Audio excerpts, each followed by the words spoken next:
Guitar Players Planet.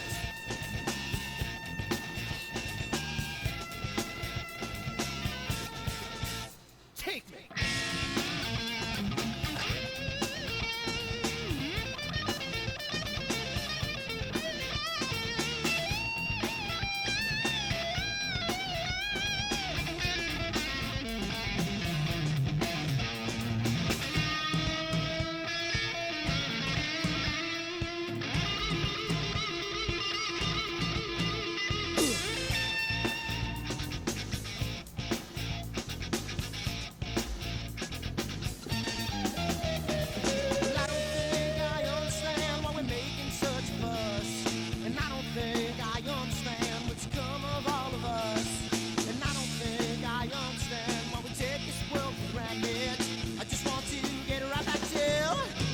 Guitar Players Planet.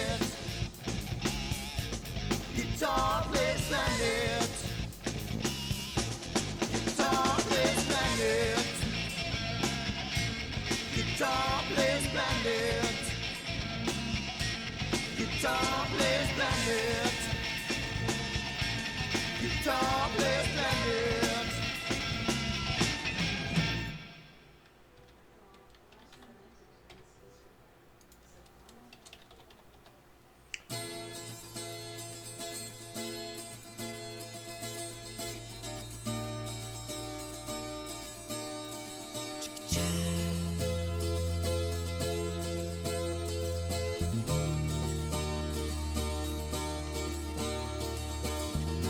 Sunny skies, the smell of palm tree air. Looking back, I could never feel fair. The way the music has touched my soul, the way that the South holds its control. But I've got a new way to choose. I'm gonna start running back to the lands of new.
Hello there. What's up? How's it going? Can't hear me?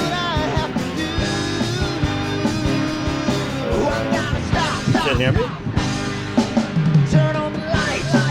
I see the cat. Can you hear me? Hold on.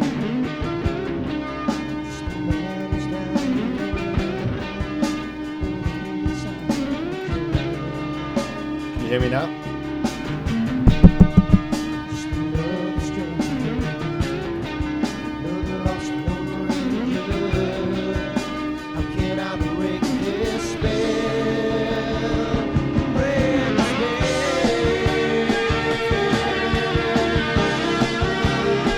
Can you hear me?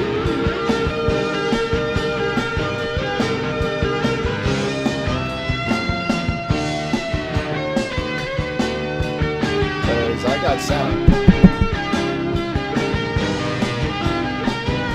Check 1, 2.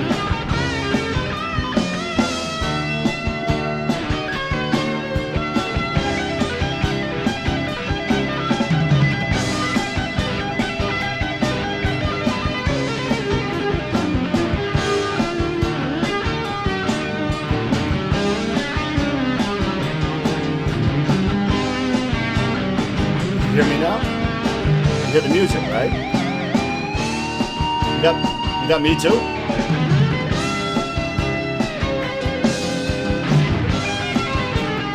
Can you hear me now? Can you hear me now? That's so weird. Can you hear me now? That's weird. Hold on a second. No, I don't do the guitar.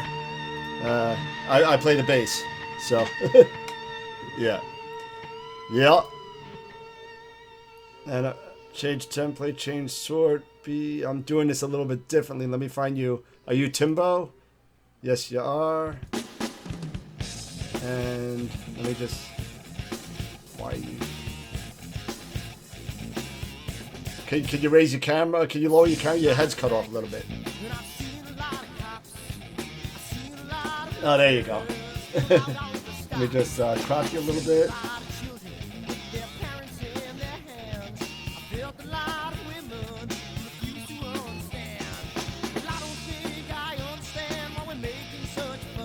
There you go. Okay. All right. So we got Eric Watson is going to come on tonight. Yeah, he's going to be talking about his issues with the CGXL. Which he fixed, and just to talk about it a little bit, and he offered to come on, so I said, okay, come on. So I got this thing set up for him, and what's that? Yeah, you saw that, right? I texted him. I was like, what'd you do? Roll your telescope in dirt? I was like, no, it doesn't. All right, so we're about 6 minutes late, so we're gonna go on now. All right.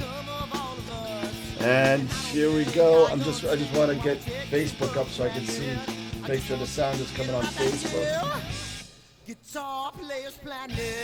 Because it looks good.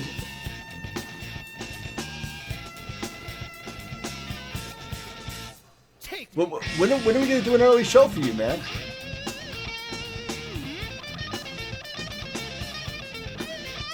You want to do one on Saturday? Sure. You got it. You ready to go? Alright. There you go. Let me just get it one more time. Facebook. Dan Higgins. Why is Joe here?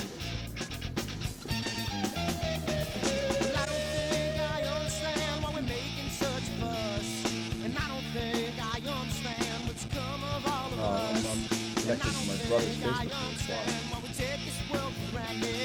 I just want to get right back to Guitar Players Planet. Guitar Players Planet. Guitar Players Planet. Alright. Guitar Players Planet. Now, you ready? Here we go. All right. 3, 2, 1. Hello, everybody. Over in Astroworld and Backyard Astro Imaging Club. How's it going, Tim? How you doing? It's absolutely marvellous. Do you know what? I always say you look magnificent with a bit of stubble on there, Daniel. And I, in my dream, as I was waking up earlier, I was thinking, do you know what? I'm going to introduce it tonight. And I was how many minutes late? Oh well, that's okay. It's no. Hey, listen, it's late for you. It's like 2 o'clock in the morning. It's horrible. You know, so but I love it. So hey, you know, actually, I'm imaging right now. Are you? How's the moon? Well, the moon's over behind the trees, so it's not bothering me so much right now, but it will very soon. I just want to make sure the sound is good. Do you know what I'm going to do? Yep, sound is good. All right, we're good Sound to go. is there. Okay. Sound is there. We had a little technical difficulties, guys. So how you doing? Let me just get the chat up so I don't lose the chat.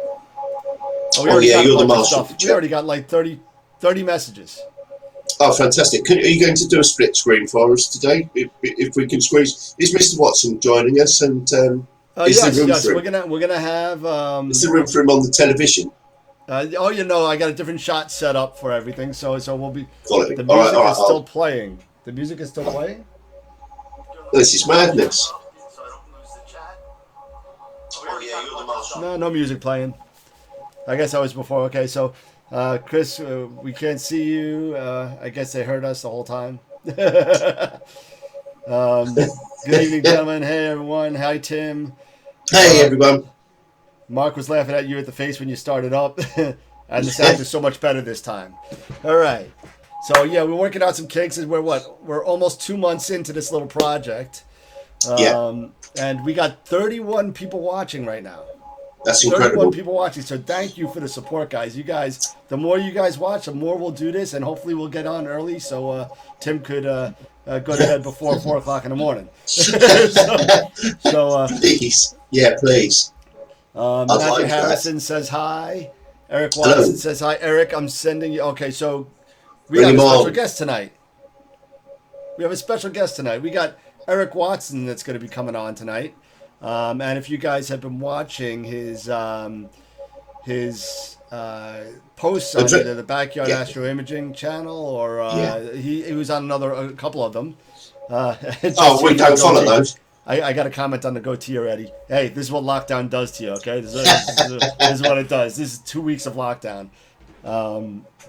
So Eric's going to talk to us a little bit on how he fixed his issue.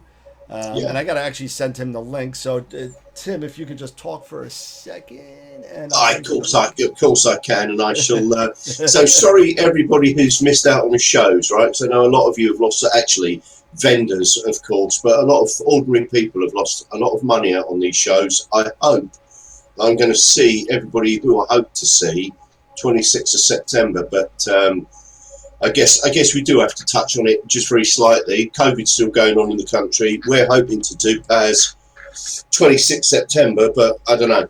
I think Neek, PAS, it's all up in the air. So stay strong, everybody. Yeah, so it's I know it's hitting the UK pretty bad. Yeah, it's hitting us now, but people are being good. We're all on lockdown. It's dead round here.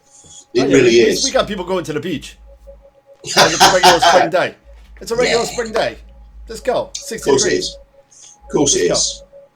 Guys, I'm in New York. I'm in the weeds here, man. I mean, it's bad.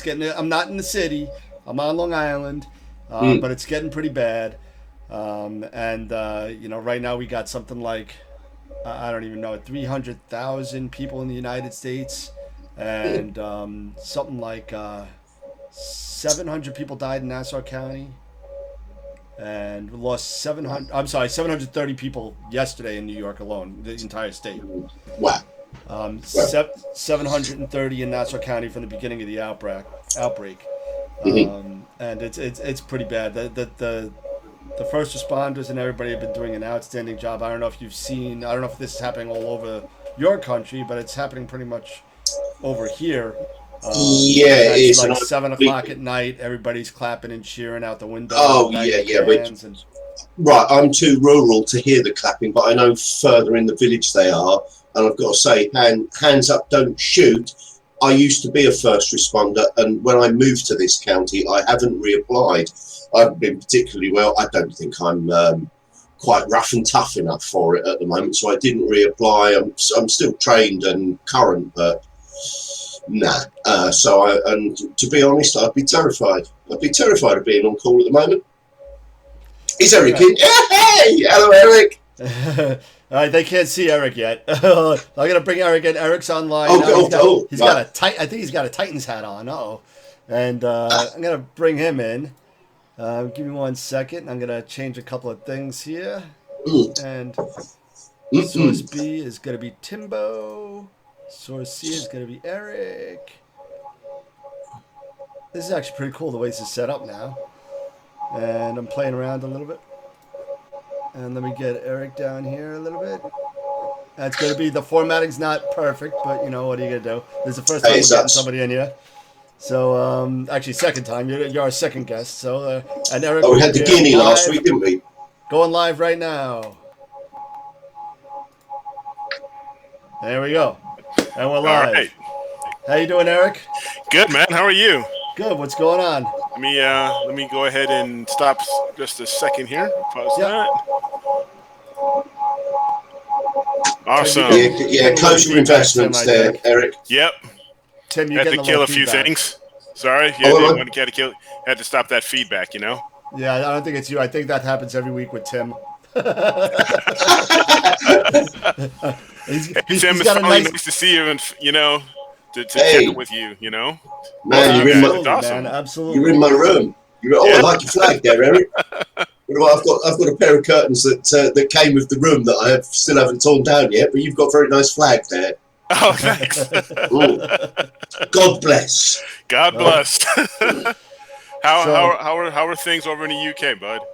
Yeah. It's people are behaving, so we're doing the right thing, as you'd expect. We're all being very, very calm. There you go. Collected about it. We're all being James Bond at the moment, and most people are actually behaving. Health service is amazing, and it's free, which is even. Can you imagine that? Free at the point of entry. No, so here in the States, no, I can't imagine that. Don't know what you're talking about. Don't know what you're talking about. Yeah. Well, no, you have to rough it there, don't you? If you hurt yourselves, you have to seriously consider: am I going to go and have this looked at, and can I claim? Whereas in the UK. Right, well, whatever you do, if you just think, I feel funny, you can go and see the top doc, be referred, see a consultant, all for free, if you just feel funny. Yeah, it is. We must protect it because, obviously it's one of those, because we pay a lot of tax into it, but we don't notice it. Who notices? How do I know? I never saw the money. How do I know? You know, exactly. See, with us, yeah. I mean, you get into and you have a fall, you have a spill, you fall down the stairs. You better be ready to shell out some dough. Yeah. You're on the phone as you're falling, aren't you? Exactly. It's unbelievable when you pay. The White House pays $40 for a toothbrush. I mean, exactly.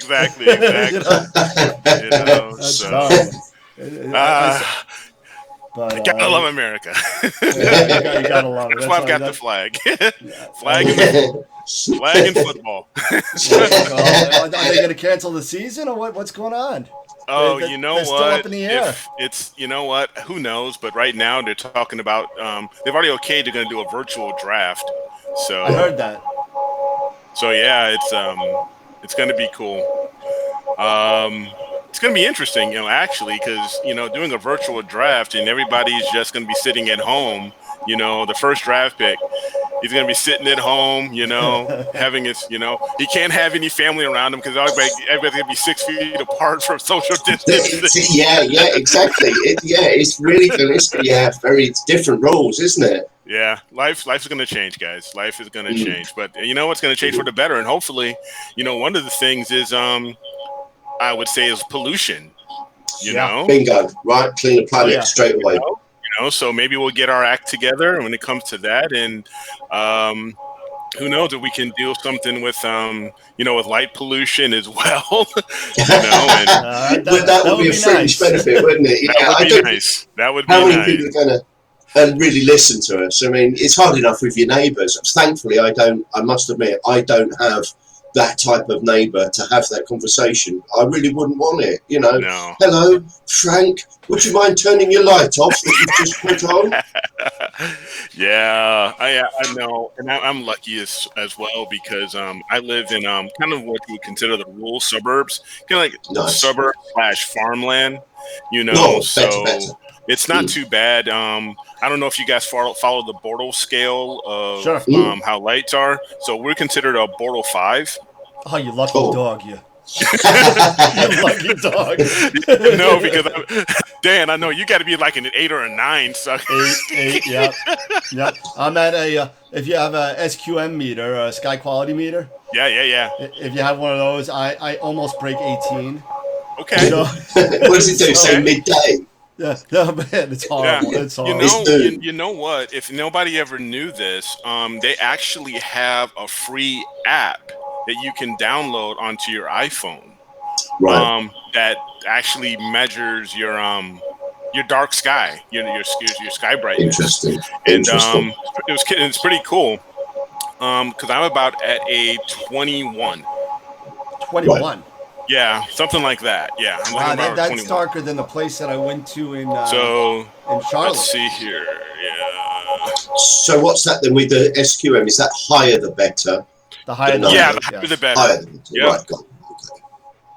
Okay. No, sorry, 19. No, last one was 19.31. Oh, okay. 19.31. You scared me. All right. No, I was like 21. That's a dark sky. That's my that's future like Cherry home. Springs. Yeah, I know. That's my future home in New Mexico. Nice. There it is. But no, thanks guys for having me on. This is awesome. And I finally get to chat with you guys face to face. And I know Tim, we've chatted over just on online just about my Rasa a few times, and and that is an awesome piece of equipment there. You started to become a little bit of a collector for a while. We were all watching, going, "This is good." Yeah, So there's some good stuff here. Yeah, it was pretty interesting. I've only been in the hobby now for about 2 years now. 2 years, incredible. 2 years now, but I've always loved astronomy since I was a kid.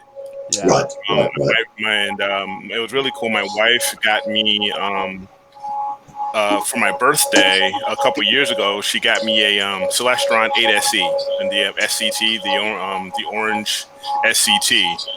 The original, the beauty. Yeah, the right. original. Yeah, so I got that, and that was pretty cool. But then I started following Astro Backyard.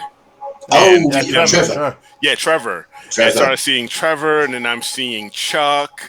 I'm seeing Stacy. Every once in a while I've got I've had chats with TJ Connolly. Yes. TJ from TJ. New York. He's up in Plattsburgh. Yeah, so I actually met him. Not this Neve, last Neve. Okay. And him and I hung out at Neve 2 years ago and got to know each other. Really nice guy. Really nice guy. Mr. ZWO, I call him. So, Yeah. Anything ZWO you want to know about it? Exactly. He's the man. That's really useful, though, isn't it? I mean, being in bed with ZWO is one thing, but having an expert is very, very useful. Oh, of course, it is. because you are very much ZWO, aren't you? Yes, I am. Yes, I am. Right. I'm pretty much Celestron, William Optics, and ZWO. ZWO. Yep. Yeah, that's how they call it now, ZWO, not ZW. Yeah, I got cares? yelled Oh, at. you've become anglicised, right? Oh, okay. Yeah. We had this discussion, didn't we? I'm sure it's Z. It's much better. But then there is we've covered this, haven't we? It is Z, we think, but there is no Quai. That's just me all the way. Yeah, QHY. exactly. Quai. No QHY. Erica, you got a question about that app on the chat log? Yeah.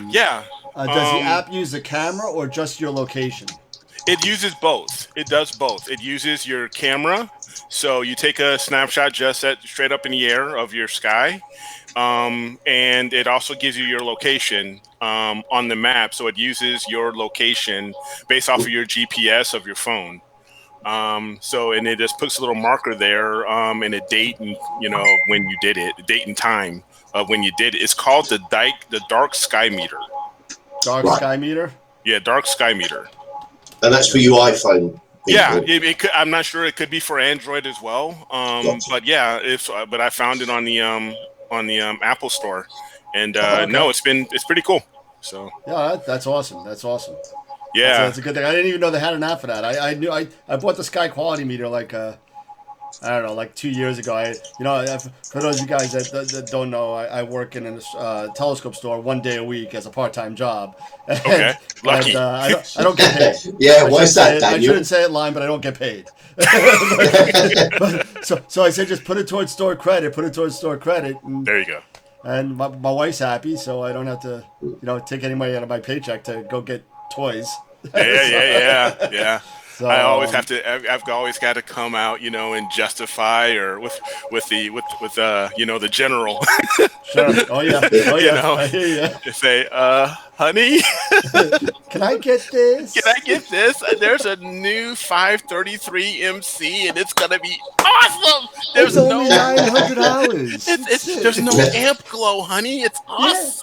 Yeah. And it doesn't even have amp glow. No, there's no amp glow. Can I get it? I'm so lucky. I just wouldn't know how to broker that kind of conversation. Oh. No, there's some fun conversations that we have every once in a while. So yeah, she's the code numbers, the nomenclature, and the code numbers for the cameras. When I started getting into this, I thought I'm never going to learn all these. What's a 071 and a 1600? Yeah, and I talk to my wife like this now and expect her to keep up. Of course. Any good last night, Tim? Oh yeah, I was using the 1600 at -10. Yeah. And expect her to understand. Crazy. Don't worry, I'll just get it, babe. I'll just get it. Yeah, no, just trust me. It'll be awesome. Once you see these. Once you see these, you'll understand why, and then they'll look so awesome on Astroband. Trust me. Andy Robertson said you should have started with the 6200 and let her talk you down. Full frame, absolutely. That's what I should have done. Has anyone got one yet? Are you going to buy one? That has one. I don't know anybody who's got one of those yet. Somebody at Camera Concepts did purchase one. I'm unsure of who did, what the name was, but somebody did buy one because I saw it on a purchase order the other day. So somebody bought one. The 533s have been going though. Yeah. The 533s have been going. I'm pretty impressed on their tactics with the 533. They've been just pumping out that amp glow, no amp glow, no amp glow. That's what they've been doing. And you know what? A friend of mine got a 533, put it on a 6-inch Evolution with a Hyperstar. I don't know. So you go figure that out. Yeah. Eric's looking at me like, what? And that's exactly what I said. I said, what? What? Yeah. The guy's 14 years old. He's 14 years old. Oh my goodness! And you know what? And he showed me a picture the other day of not the other day, like a couple of months ago, of the Orion Nebula for his first shot. Yeah. It's fine. So I'm going to pack it in then. It's just might as well set up now. Yeah. Well, you're shooting at, I think it knocks him down to about like 500 millimeter focal length and f2. I mean, so you got a nice wide field, super fast. Yeah. You don't even need to guide at that point almost. No, you don't. Yeah. Now when you have Hyperstar or Rasa. Yeah. Eventually, I'll get an 8-inch Rasa and throw it on something, but right now. So he's doing that at 14. So he can now. What's he got left? Driving, hitting on girls. His life is complete, isn't it? Yeah. He's got it all sewn up. Years set. He's set. He's got driving, prom coming up. He's all good.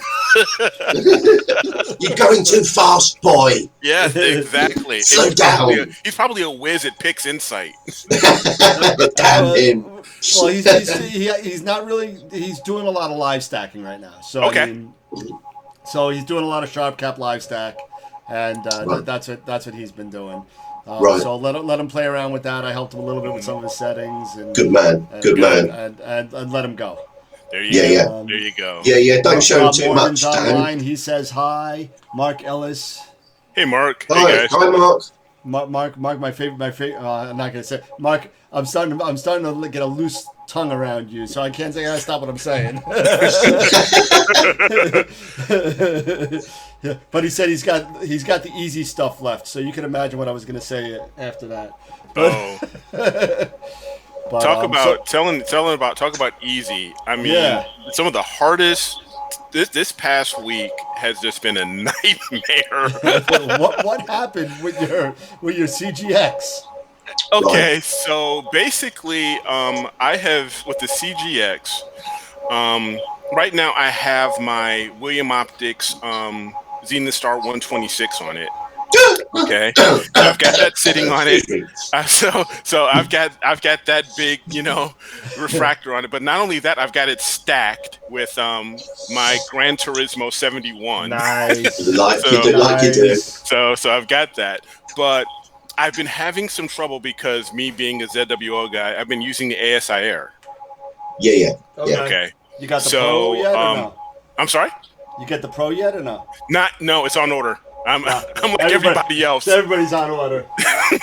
Everybody's on order. I've been waiting for. I was one of the first ones to put in that. I knew about that turn-in deal before it was even out. I turned mine in. I'm still waiting. Oh gosh. So I have been dealing with this. You could call it sticking. On the RA axis. And a couple people were suggesting a few things. So about my balance, the weights, things like that here and there, and my guiding was what the deck was almost perfect. It was in the sub 5.0 as far as error, but my RA was always like in the 2s. Oh. So and then I went online, just started hunting around, and there is a adjustment screw right below the worm, right next to the worm gear. Right, this was the magic info. When I got to that bit in it, that's when all that was the big golden moment. I bet you when you read that, you were a very happy man. Yeah, Eric. I was. And when I saw that, but I actually saw that on Tim on cloudy. I found that out on cloudy nights because the crazy thing is that they don't tell you this in the CGX manual. All right, so it only mentioned that adjustment screw. So I took off the gear. I took everything off as far as the cover, and it's very simple. I just unscrewed the cover off, and there's an Allen wrench, and I just loosened it up like a 16th of a turn. Okay. And then I closed it back up in the night. I started, testing guiding. Yeah. The RA, through the calibration with PhD, it would not move. It would not move at all. It couldn't move them out, so when it sent it past them out, would not move. Gotcha. Yeah, so it would keep saying that failing on the RA axis. There's not enough movement because on PhD2 you need at least on an average by default like 25. It needs to move like around 25 pixels. Yeah, it depends on the setting. Yeah. There's a setting in there under the brain that you could change that to more or less depending on how much you want it to move. But, when my mount won't move, I do set that to high. Okay, move. Oh yeah, it'll be like nope. Nope. And mine was moving like at 0.3. 0.4 so it was just stuck and it would go through about 60 steps and it fails. Wow. Right? 60 steps. Yeah, it went through 60 steps and it would fail. So I was getting really frustrated and I go back outside. I've got my red light on, I've got the Allen wrench, I'm just fiddling around with this thing and it still wouldn't go. But then I went online and I started trying to hunt down the manual again. And it's like I said, it's not in the manual. But I come across a YouTube video of a gentleman. I think he's with OC Astronomy. I believe if you look him up on YouTube, I believe that's who he. I can't remember his name, but he was having the same problem with his RA in guiding and having this stick issue with the worm. And I happened to see that, and there is also another tiny screw that when you loosen up the adjustment screw. This other screw, I can't remember. I can't remember the name of it. I have to look it up really quick. It's called the range limit screw. Yeah. I read your post. Yeah, range limit screw, and that sounds interesting. So after so it basically was. I was listening to this guy, and then I find it in the CGXL manual. Yeah, it's actually in the CGXL manual, but they don't put it in the CGX manual. I'm like, what's the difference? Except, a few more pounds, payload. You should have put it in both. I'm like, come on, Celestron. So what an oversight. Yeah. And so basically, if you loosen the adjustment screw, you have to tighten the other screw.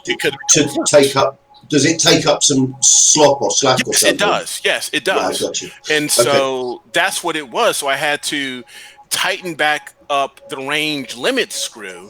And once I did that, I said, okay, I'll give it a shot again. And then yesterday, I decided to go ahead and instead of using ASI Air, I used PhD, PhD 2. And sure enough, I'm getting the steps. It's nice and smooth because I don't know if you guys saw the picture that I posted.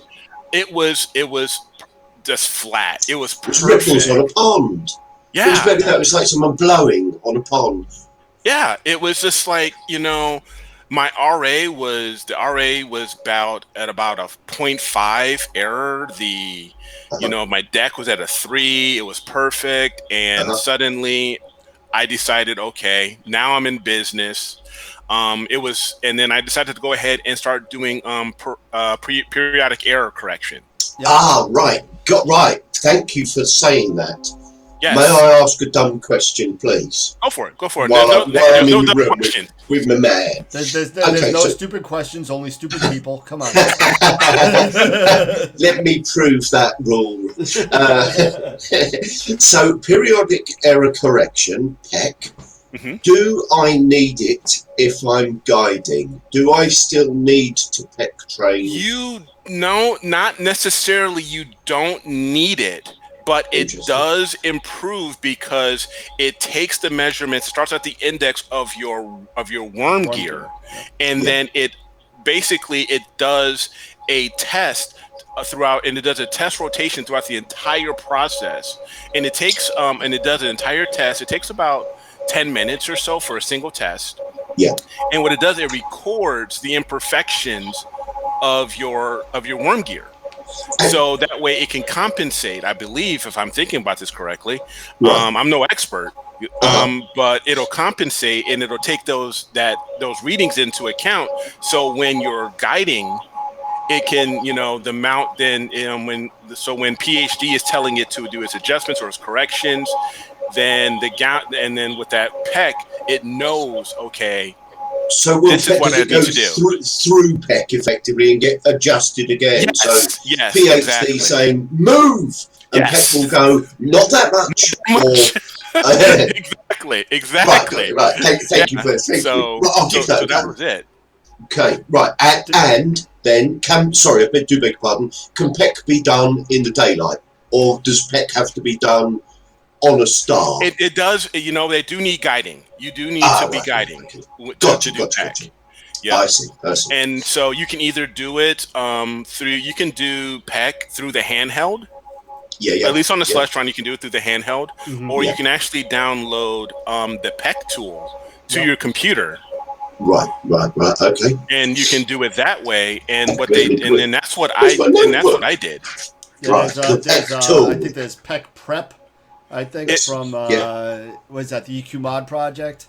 Right, I'm going to write this down and go PEC Prep, and Peck everybody Pro, I'm who sorry, knows Peck Pro. me. Peck Prep, I think, is from Diffraction Limited. Okay. Right, then my mates are going to know that it's got nothing to do with the gymnasium because I don't know. So This Dennis is not your Wild is chiming in. pectorals. It's not like this. Man. Dennis Wild is chiming in, our guest from last week.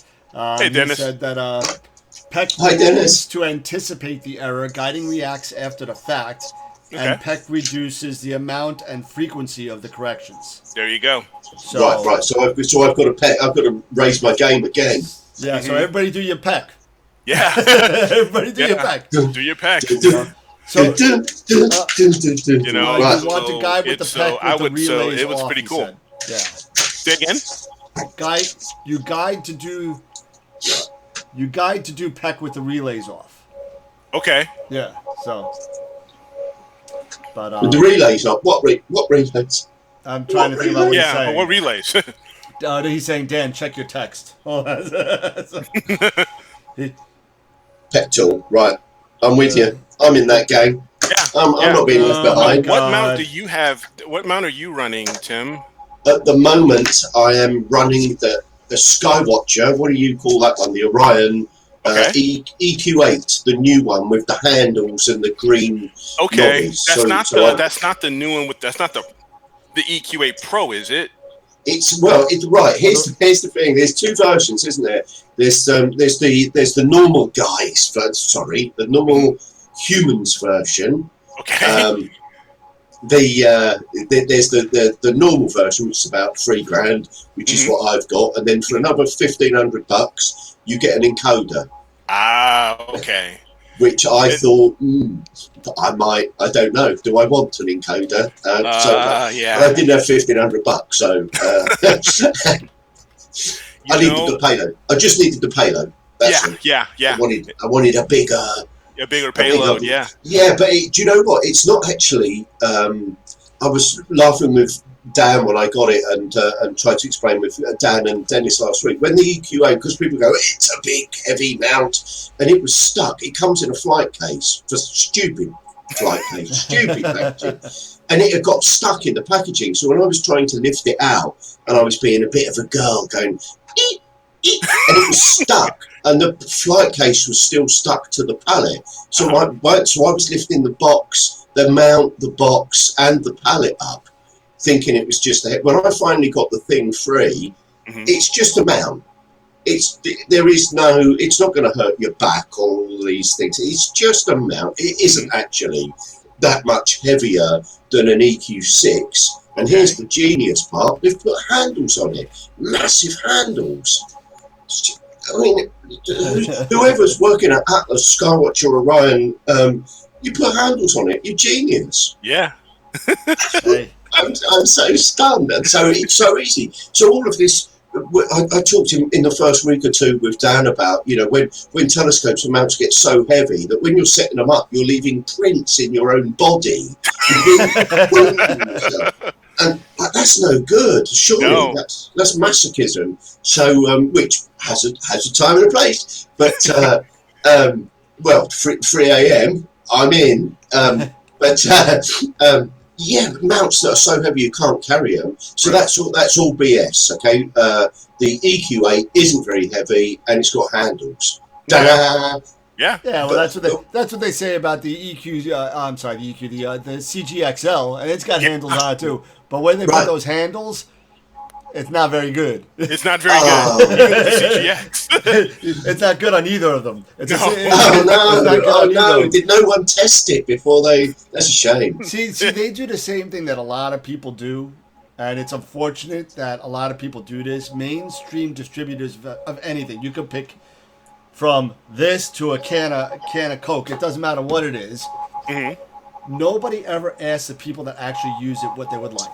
No. Right. Nobody asks. They say, let's put it all together the cheapest way we can, and maybe we can get something good, and let's throw it out there, and if it sells, it sells, and maybe we'll put a new one out. We'll get we'll get the iPhone 2 to come out if they like it. They don't ask people what they need and what they like and what they do. That's why there's certain distributors out there getting better than that. There's certain pieces of the pie, but We like you to want to say think. something. I'm sorry. we like to think at Altair that we are talking to our end users. I love the shameless plug there, Tim. yeah. The sponsors of the Practical Astronomy Show isn't that product placement for you? Would like to think that we are talking, and that's actually partly why I got involved with them and they got involved with me, so I can be an interface and do stuff like this with you guys. So if they bring a rubbish product out, I will tell you, because it'll be on my desk and I'll go, I don't like this, you know, lads, this is terrible.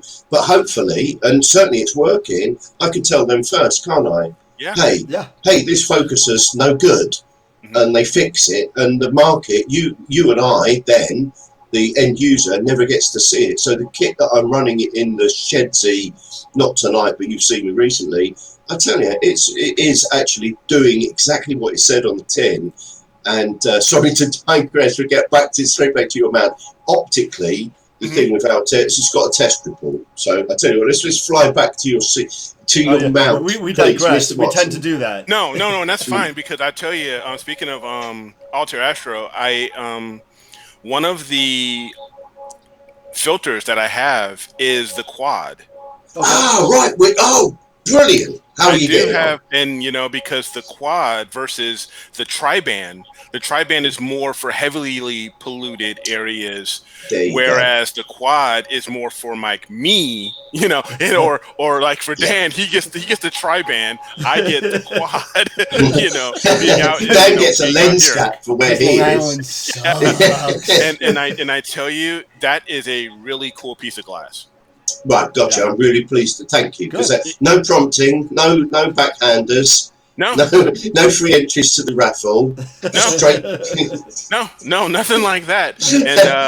And you know, and I've used it quite a bit. I've used it on my White Cat, going after a couple of shots. Like we did the monkey head. I did the monkey head nebula with it, and it turned out really nice. You know, and I'm using a 294. Yes. Oh, right. That's what I'm using, isn't it? Right. A 294 on a quad band. Yeah. I didn't. Right. When I first put the two together, and they said, right, have a look at this, because I'm heavily into mono, as you know. I like my HA and my luminance, and you know, it's sort of high contrast, and you know, it's very impressive initial subframes coming in. And I looked at the 294 and the quad band, and I couldn't see anything. All I could see was green and some dots. And I thought, oh my word. And I tried to stretch it a bit, and I said to the guys at Altair, yeah, this is really not good at all. In fact, it's poor. You know, and I had some problems with it initially. There was an adjustment. There was a learning. You know, I'm mono and filters, right. 2-inch filters. I know it's back to school, definitely back to school. But you know, and I'll blow my own trumpet on this. Once I got the hang of it a little bit and started playing with the processing, I've probably got 3 or 4 of the best images of my entire thing in the simplest. Oh, please. Isn't it nice just to stack one set of pictures? It is. I mean, I've got the 1600, but I have to train myself up to it, because when I first got started, my very first camera was the ASI Air on the ASI 183 MC. MC Pro. Yeah. Because my first real APO refractor was the GT71, which, you know, it matched perfectly with the with that 71 millimeter. So it worked out perfectly, and I got some great shots with that. But then I wanted to graduate up, and that's when I got the 294. But then I said, you know what? Eventually, I'm gonna have to, you know, try mono, because I see so many. I mean, I'm watching Chuck. You know. Yeah, Chuck Ayub. And I mean, I'm watching his videos, and I'm watching him get these APODs and, you know, and doing some incredible things out. You know, he's about 20 minutes outside of, you know, the Detroit Metropolitan Airport, you know, and he's doing these things. Doing it in 3-minute subs next to an airport. By the morning, he's got an APOD, and he's done a YouTube video. I can't wait to retire. Yeah. So, No, he does awesome. He's I awesome. said, He does I such think good stuff. I can do this, but right now I've used it a little bit. Still not perfected on it. I haven't really Okay. even completed one project with it yet. Have you I mean, not? no, not yet. Okay. I was actually going to try I wonder just what came. doing. Wonder what came along. A space cat, a Razor, another camera. It was something else Where came does? along. The Rasa came, and then I was like, speed. I'll set the 1600 aside, and I'll just go for speed for now. There you go. Speed is the best, man. Especially when you're dealing with the light polluted skies and I don't know how the skies are in Tennessee, but I can tell you in New York, it changes at the drop of a dime. I mean, it says clear, and then all of a sudden you set up. The next thing you know, it's cloudy. Yeah. And if when you're sitting there and you're trying to fit all this imaging into this small period of time, the speed of your scope really starts to play a factor into what you could get accomplished. Mm-hmm. Well, are you going to go down the Razor route, Dan? Eventually I will. Yeah, absolutely. Yeah. I think. I mean, we've played games and gone, oh, it's awful. It's a single use. All of that for a single. You can't even put an eyepiece on it. Mind you, why would I you? can't put an eyepiece on my scope now. It's too much effort. I've got my 8-inch, my 8-inch Schmidt Cassegrain Right. for eyepiece and visual Yep. and stuff like that. And right now I'm actually getting my 10-year-old into Nice. astronomy. So I'm getting him started with the 8SE. So I'm getting him started with that so he can get acclimated and understand the stars and things like that, while Dad over here on his CGX, he's imaging. yeah. And then Don't touch me on it. And then he's going like, Dad, I can see Venus. Oh, that must be amazing. It is. I'm proud of him. He's a great kid, but and it's a fun hobby. Like I said, I started around his age. When I think my very first telescope when I was a kid, my dad got me like a Tasco or something. Okay, that's really nice because power. Yeah. Do you know what? I still don't own a telescope that will go to 400. It'll go to 11. Theoretically. Theoretically.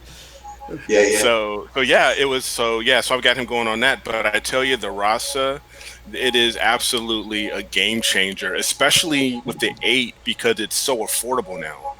Right, it's a lot of tube, isn't it, for the money? Yeah, it's about 1,700 for it. And I was telling my wife for the longest when I first saw Dylan O'Donnell. Sure. Oh yes. And he was showing rule. off. Go the 500. Yeah, the 500 rule. God bless that guy. It's not worth 500. It's worthless. Sorry, go ahead. I'm sorry. One of the coolest guys. I mean, I would love to get a chance to meet him. Yeah. But if he shows, when he has the 11. Yeah, I believe. Yeah, it's a Rasa 11, and that's when I was like, you know what? It'll be really cool because when I first saw the Rasa 11, it was it's about 3,600. It's about that. Something like that. 3,600 US. Yep. So I was like, no, I can't justify that. The wife will kill me. Yep. So, but when that huge mirror with that huge focal length in front of it, whatever it is. Yeah. Come on. That's crazy. But when that 8 came out, I was all over it. When I heard, that they were going to actually bring out the 8, and I was like, all right, this is going to be interesting because I was hoping they were going to be able to match it up because at the time I still have it, the AVX mount. Nice. Okay, and it turns out it does match quite well. They have a package out now. Yeah, they do. Where you can actually sell it. Where they're selling it with the AVX and the Rasa 8. But then I got the CGX because then I got that huge 127. Yeah, that's a lot. That's a lot of glass, isn't it? Were you surprised how big the a big refractor is? Oh my gosh, yes. This thing it's huge compared to anything else that I've had, but it's awesome. The GT71 is quite cute. Yeah, it's so cute. It's nice and small. It was perfect for my AVX. It only weighs 10 pounds. Yeah. But you've got this, this 30-pound monster of a refractor, and it was totally different, and I'm learning a lot more about it. Especially now, because now being Galaxy season, that's the main one on the CGX right now. Yeah. That's your long focal length monster, isn't it? Yes. What is that? About 1,000? It is 970. Yeah, I had the 127. Yeah, so you're right there. Yeah, so it's right under 1,000. Yes, right under 1,000. Yeah. So, and are you going to bother reducing it or even flattening it? I would imagine it's probably good to go right in the middle, isn't it? I actually, when I bought it, I actually purchased the flattener. Yeah. So it's still at the so just under 1,000. Yeah. But I do, because a matter of fact, the reducer that comes with the that I bought with the GT71, it actually is compatible with the 127. Yeah. So I could swap it out and I can drop it down to just under 800. Wow. Yeah, and speed it up. Get the thing with Galaxies is, and this was a tip from a guy, Ollie Penrice, who was one of the Grand Masters of Imaging a few years ago. So if you don't recognise guys like Chuck, our time, but this guy, he images out in the south of France, so he's a granddaddy guru of it, and he was talking about using 1.5 times power, or his mate was using a 1.5 times power teleview, I think. Okay, is it like the Power Mate or something, that teleview? Yeah. Okay. Yeah, something like that. So there's a bit of a Chinese whisper going on in my head here, but actually, the booster. So for Galaxy season, I'm toying now with not putting my reducers off, going native, taking the slower focal speed of the scopes. We were talking about going really fast a second ago, because Galaxies are so bright, even though they're small, they're bright. Yes. So I'm going to try imaging f10. Okay. On the Galaxies, and I reckon your 120, your big William Optics, I reckon that thing would work all day at not just at its native resolution, but also actually boost it up a little bit higher. I think there's because that's it. There's the bit. I've tied it all together because our cameras are so sensitive. There you go. I did it. I did a coherent sentence. I think because I think the mine is like, I think it's a 7, and it's an F7. F7, it's like an F7. But that Power Mate would be really nice if I can just get. I got to clean. I've been there you go. There it is. That's from the Neef video I just did. Okay. How is it? How are the Power Mates? I love that. This is the 2-inch 2X. Excuse me. I also have 0.5 1 1/4. Okay. Also, they're really awesome. I mean, the clarity in them is just unbelievable. So I would. Yeah, this is a $50 Power, isn't it? I would spend the extra money on the Power Mate, without a doubt. The amount of elements in here, and I mean, it's beefy though. I mean, it's definitely, 1.5 pounds, 2 pounds. This thing. This is pretty heavy. Yeah. Okay. So, I mean, it's not as heavy as this guy, but good Lord! What?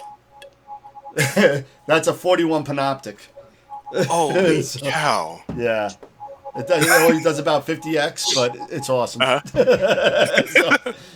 I could probably actually see something through that. I think I got turned off visual with $50 1 1/4 inch eyepieces. Well, Yeah. that's what happens when you get plossels and only see 40%, Yeah. 40% of what you need to see. Yeah. Yeah. I actually on the 8SC, I actually switched everything out to 2-inch. Right, Yeah. good idea. Yeah. Yeah. So I've got a 50 I've got a 50 millimeter sitting on that guy. So it's about a 70-degree Nice. field of view. So it gives you a good field of view. Yeah, Yeah, you got to have yeah. more than a plossel. You can't sit there and get those 1 1/4 or even go back even further. I'll show my age. The .965s. Oh, yeah, I remember those. You know, those little things like this big. Yeah, you're like You're this. looking through a pinhole. But, I don't see yeah. anything. I don't see a thing. I can at least see the craters of the moon. That's all I get. That's it. That's it. But you know, Isn't that enough? optics. When I was a kid, yeah. Yeah. I was just thinking about your lovely son there after about with an 8 SE Yeah. on the moon Yeah. at his tender age. Yeah, Walking around going, is this permanent? Dad. Spots. Oh, I can only imagine. And but I was actually looking at, because I actually got a Luminos, a Celestron Luminos, 2-inch. Yep. The 31 degree, and that sucker's massive, because before I got that, I was actually thinking about speaking of Teleview, that Right. the Nagler. Naglers, yeah. Yes. And I've heard that those are amazing, Excuse me. but they're expensive. They're like $600 or $700. Yeah, I got the cheap one. I got a 7 Blem from Al back in Neef about 10 years ago for like under $100. So There you go. So it's a high power eyepiece. It's really not, you know, but you go up to 31 Naglers, the big, it's bigger than this guy. The 31 Nagler is humongous. It weighs about 3.5 pounds. Yeah. And you will hurt somebody if you throw that at somebody. You will hurt somebody. I mean, it's that bad. But let me tell you something. The field of view, I've looked through those, and you can talk ethos all day. The 31 Nagler, I love it. I think it's just a perfect sweet spot for an eyepiece. Depending on what scope you're looking through. But, Sure. You know, but for me, and I have a 12-inch Dob, and I have an 18-inch Dob. So, you know, in both of them, I mean, it's so, he does such a good job with his eyepieces and the elements that he puts into his eyepieces. It's just unbelievable. I can't, you know, that's definitely the bar is set high with eyepieces as far as Teleview is concerned. You know. Oh yeah, and I mean, I can only assume, because you know, you see that the cost is justified. Yeah. For those things. Except that Apollo eyepiece. Okay. The Apollo eyepiece, he put out like a 15 millimeter, and he just etched it Apollo 11. It was for like the moon landing. Sure. Okay. One eyepiece. What was it? $1,200. What? It was $1,200. $1,200. We had 17, I think, pre-orders for that. 17 pre-orders for it. Once they heard the price, only 3 bought it.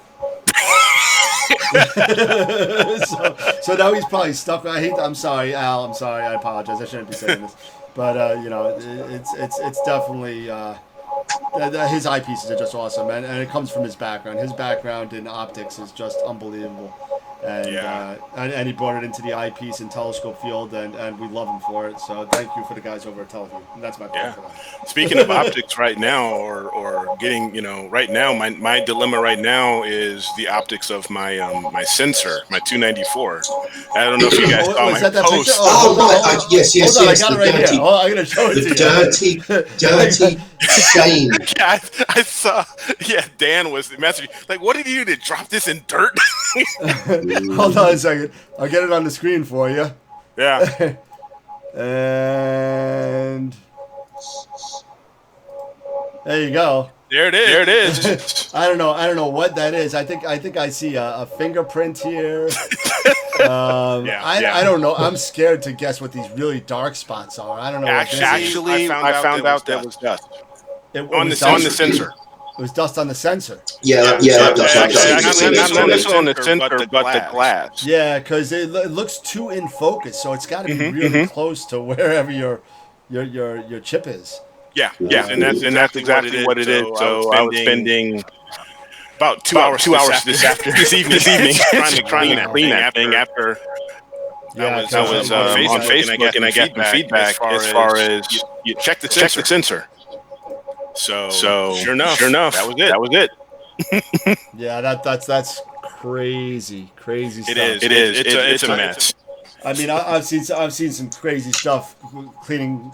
I cleaned bird poop off telescopes, and I saw that the picture you shared. Oh my god, that was SCT. 12-inch Meade SCT, beautiful scope, nice.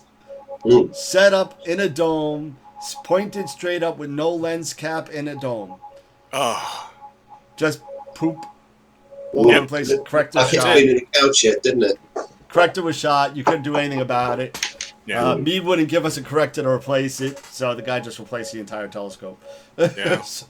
What else can you do? You can't do anything. I mean, the mirror was great. The mirror was fine. The actual primary was fine, but that corrector was so. I mean, literally, I thought I was making a joke. I was wearing a mask and gloves. I wish I had the mask and gloves now. But Oh yeah. it was that was scary. That was scary. Yeah. So right now, I cleaned it up as best I could. I'm actually going to order some better cleaning solutions, because I was going to actually went to the store to buy alcohol, and it's completely out. There's no alcohol anywhere.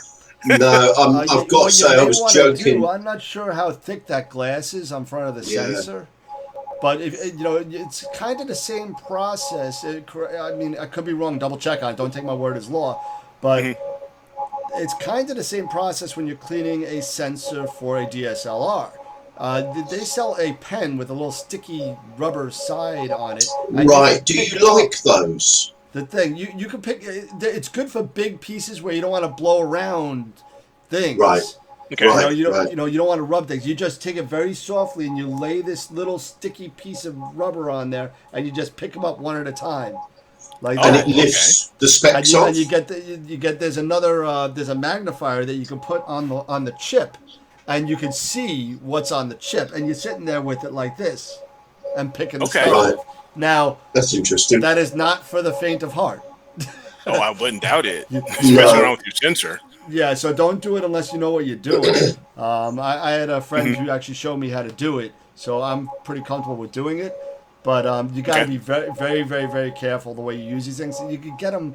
You get like sensor cleaning kits online for like $20-$30. It's the contact stuff, isn't it? It's making physical contact. Yeah, but you got to be very light-handed. But you got to very, very light. Right, I'll tell you exactly where I would go the next time I get a filthy mess like that. And obviously being attached to Altair is really handy, because if I do get myself in a pickle, I can send it to them and say, help. Nice. So, yeah. Well, so far, so good. But I did see, we don't sell it, but I have seen on the market, it's a liquid, a polymer liquid. So you dribble the liquid onto your OTA, your refractor or your SCT, or onto the mirror, and I guess onto the sensor. So if this happens to me, I'll be getting this stuff, and I'll show you. 365 Astronomy do it in the UK, and I'll post a link in the club at some point. But it's a liquid, so you squeeze the liquid on, and it comes with a little sort of tab, little paper tab that you put on the edge. Then the liquid sets. You grab hold of the tab, and you peel it off. It's like a lady's. A lady's peel off mask. Oh, nice. Oh, right. So you don't. So nobody touches it. So it's non-human grease contact. Exactly. Polymer, nice. Right. Polymer goes on and sets. You peel it off. Jobs are good, and you're good. So if it's quite expensive, seemingly, but then so's the objective lens. So the camera, exactly. Yeah. So I wouldn't shy away from spending £100 on cleaning kit. If I was going to do how often are you going to do it too? I don't know, maybe once every 3 years. Once every 2 years. And my only reason why I even came across this or ended up happening with this is because I keep my my scopes outside. I have a Telegizmo 365 cover that I put it over it, and I usually keep it out there. And I was kind of concerned with because it was really humid, and Right. I wanted to check the desiccant tabs. Okay. Okay. So then that's when I opened up the 294 to check those desiccant tabs, and that's the only way I can think of that I ended up getting the dust on there because it got exposed. How were your tabs? They were fine, actually. Right. So that's me. If you had already opened it, I would have gone, don't open it. They're probably all right. Yeah, they were fine. So I had nothing to worry. So I was worrying over nothing. But now I caused this problem. So now I've got these smudges on the actual. So I was able to get the sensor. So the sensor looks good, but now it's the protective glass. Oh, okay. Okay. That's that's got those, I guess, the fingerprints and the smudges. So if I could find something like you were describing, where I can just put that polymer on and peel it off. Right, I'll pop a link in. Put the link up there so you can take a look at that. Yeah, right. Forgive me turning, because normally I don't do this, Eric, because I have to turn away, and I think it's rude not to look at my. If you were in the room, I'd be looking at you. I'd be looking in your eyes. So I'm going to turn away. That's fine. So forgive me, not looking in your eyes for a second. We do have a bunch of questions going on for us. Right, I'll find this link for Mr. Watson. When we were talking and I'm not ignoring filters, you. iHeart Marno is back online, asking the difference between the L Enhance and the L Pro from Optolong. Okay. Don't know. He originally started the question of what filter would you guys suggest for a Bortle 8 one-shot color broadband? Tri-band. For broadband.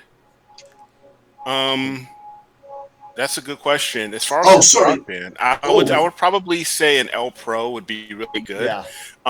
Because the difference between L Pro and an L Enhance is the L Enhance is for narrowband. It's a dual narrowband. Yeah.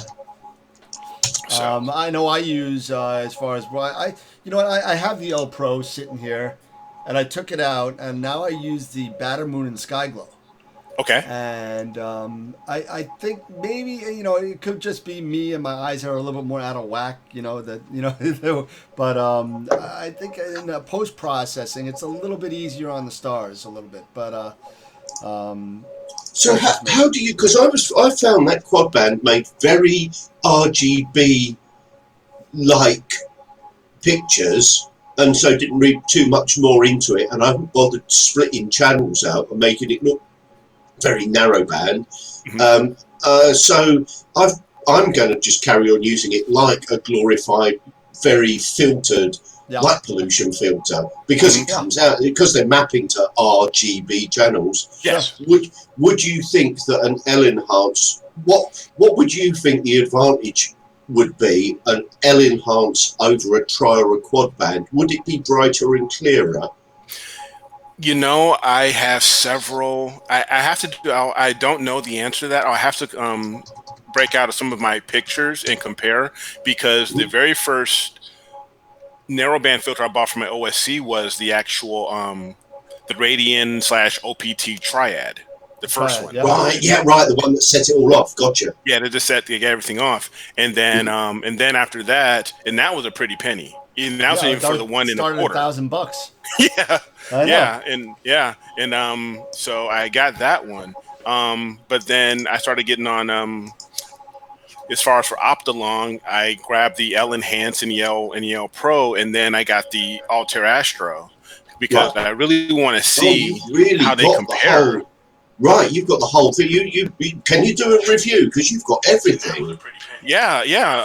That shouldn't be a problem. I'd love to. Like I said, I've got to break out some photos, and so I can do some comparisons of the Triad, the L Enhance, and the Altair the quad band. But no, it should be interesting. Definitely will. I would be very interested, because obviously I see bits of kit, but I don't see everything. And I certainly haven't got that amount to compare with, and it didn't occur to me that, and of course, here's me going, he wants a quad band. No, he doesn't. He probably just wants a light pollution filter. Okay. He's looking for a light. He's actually using an Orion Sky Glow, which I've used in my first time. And let me tell you something. Take that and throw it in the garbage. Throw it right in the garbage. It turns everything like this weird blue, purple color. Yeah, nowadays you can get it out with but why bother? Get something a little bit more color balanced than that Orion Skyglow filter. I mean, just do either the Pro or the Batamoon Skyglow, Yeah, either something one of like those. that. Get one of those, you'll be fine. Yeah, Slide the it L in Pro there. is a great light pollution filter. It is. It's awesome. Yeah. It all depends on what you like. I had both of them. I ended up going with the Batter. The L Pro. Yep, I've got them both. Very, very, very awesome light pollution filters. So either one of them, you'll be happy with either one. But get rid of because that I was Orion, the same. please. Yeah, because Dan, I was the same way. I got the Orion first. Yep. Everybody did. That's a what. When you first start, you go to Orion. Then you go to OPT. Yeah. and then you go to then you go right to the distributor at that point. And so I got the Orion, and then I was like, you know what, this I'm not loving this, and that's when I got the Batter. So no. And I'm also coming from another area because I have not done one-shot color in years. I don't. Okay. I even forget how to process one-shot color. To be honest with you. I've been doing narrowband and mono since I've got my camera probably about 4 years ago, and I got an S-Big STF 8300. Oh, you got that's right. You've got the CCDs. Yeah, so when I bought my camera, there was no CMOS except for DSLR. Right. There was no mainstream Altair. There was no mainstream ZWO. There was none of that. There was zero of that. There was no Qui. There was none of that. Why? You had ATIC. You had S-Big. You had another company called SAC. SAC. Okay. Right. Don't know them. Strategic Air Command. I got Took the the lane. first TCD camera I bought was a SAC 7B.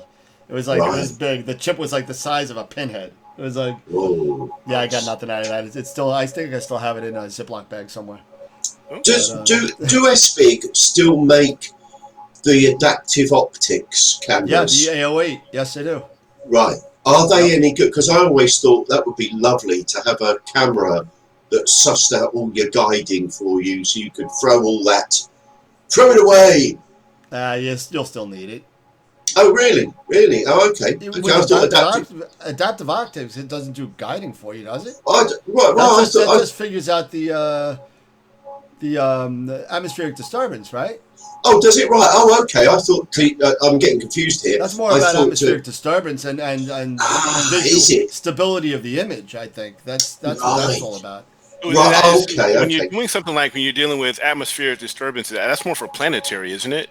Is it right? Okay. Actually, yeah. ZWO came out with the ADC for that. The atmospheric dispersion corrector. Yeah. And I have that in the Ziploc bag too. Yes, that isn't quite as high tech. The two little. The two little. Two sliders. I don't know what that that's does. not quite, right. Pentax. It looks like a hollow tube with some. I don't know. Whatever. $128 down the tube.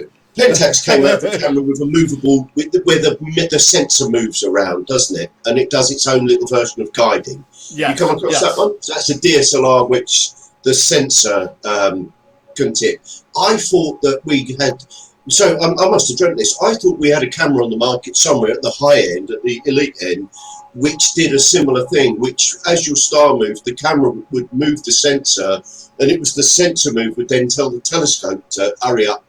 So the adaptive optics would the sensor moves a little bit, tells the telescope to hurry up, so you don't need a guide to go. So there you go. Way out of my pocketbook range. So yeah, that sounds like a big way out of mine too. Right, I thought that was SBIG's game. Well, they have self-guiding cameras, and what they do have, it's a separate chip. So they got your main imaging chip, and right above it, there is another guiding chip. Ah, I see. So okay. It's obviously a lot smaller of a chip.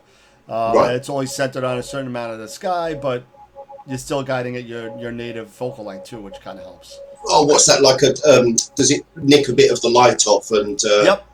Gotcha. Well, everything's coming down the optical path, so it's all hitting that chip. Yeah. The imaging circle is really big, so all you gotta do is have enough to cover up that little guide chip, Right. and then you're good. Right. Okay, I'll revisit that. So my head's obviously totally at 3 a.m. up a tangent. Dennis Wild said, if you want a quick guiding, buy yourself a Paramount. Yeah. He has one. That's why he said that. If you've got the money, because he's got one. How I've much seen is it. a Paramount? What's the figure there? The My T, I think, is the cheapest, if I remember right, but it's still not cheap. I'm not sure about the cost. No. Yeah. If you want to, I can check it really quick. Because as a matter of fact, where I live, because I actually live in Illinois, just outside of Rockford, Illinois. Astrophysics is just a town. It's just just down the road. It's the next town away. Yeah. Right. You were saying that when we were talking before. Yeah. So the My T is $6,000. So how much? $6,000 for the My T. Okay. That's quite a lot. Yeah, it is. I think the MX. It's that's only for the head, by the way. That's not for the tripod. If you want legs, it's another $1,000. The ME2, their flagship. Dennis is actually texting me this right now. I see it here. Wild, the ME2 is $14,500. Wow. $14,500. So cost of a small car. Yeah, it is.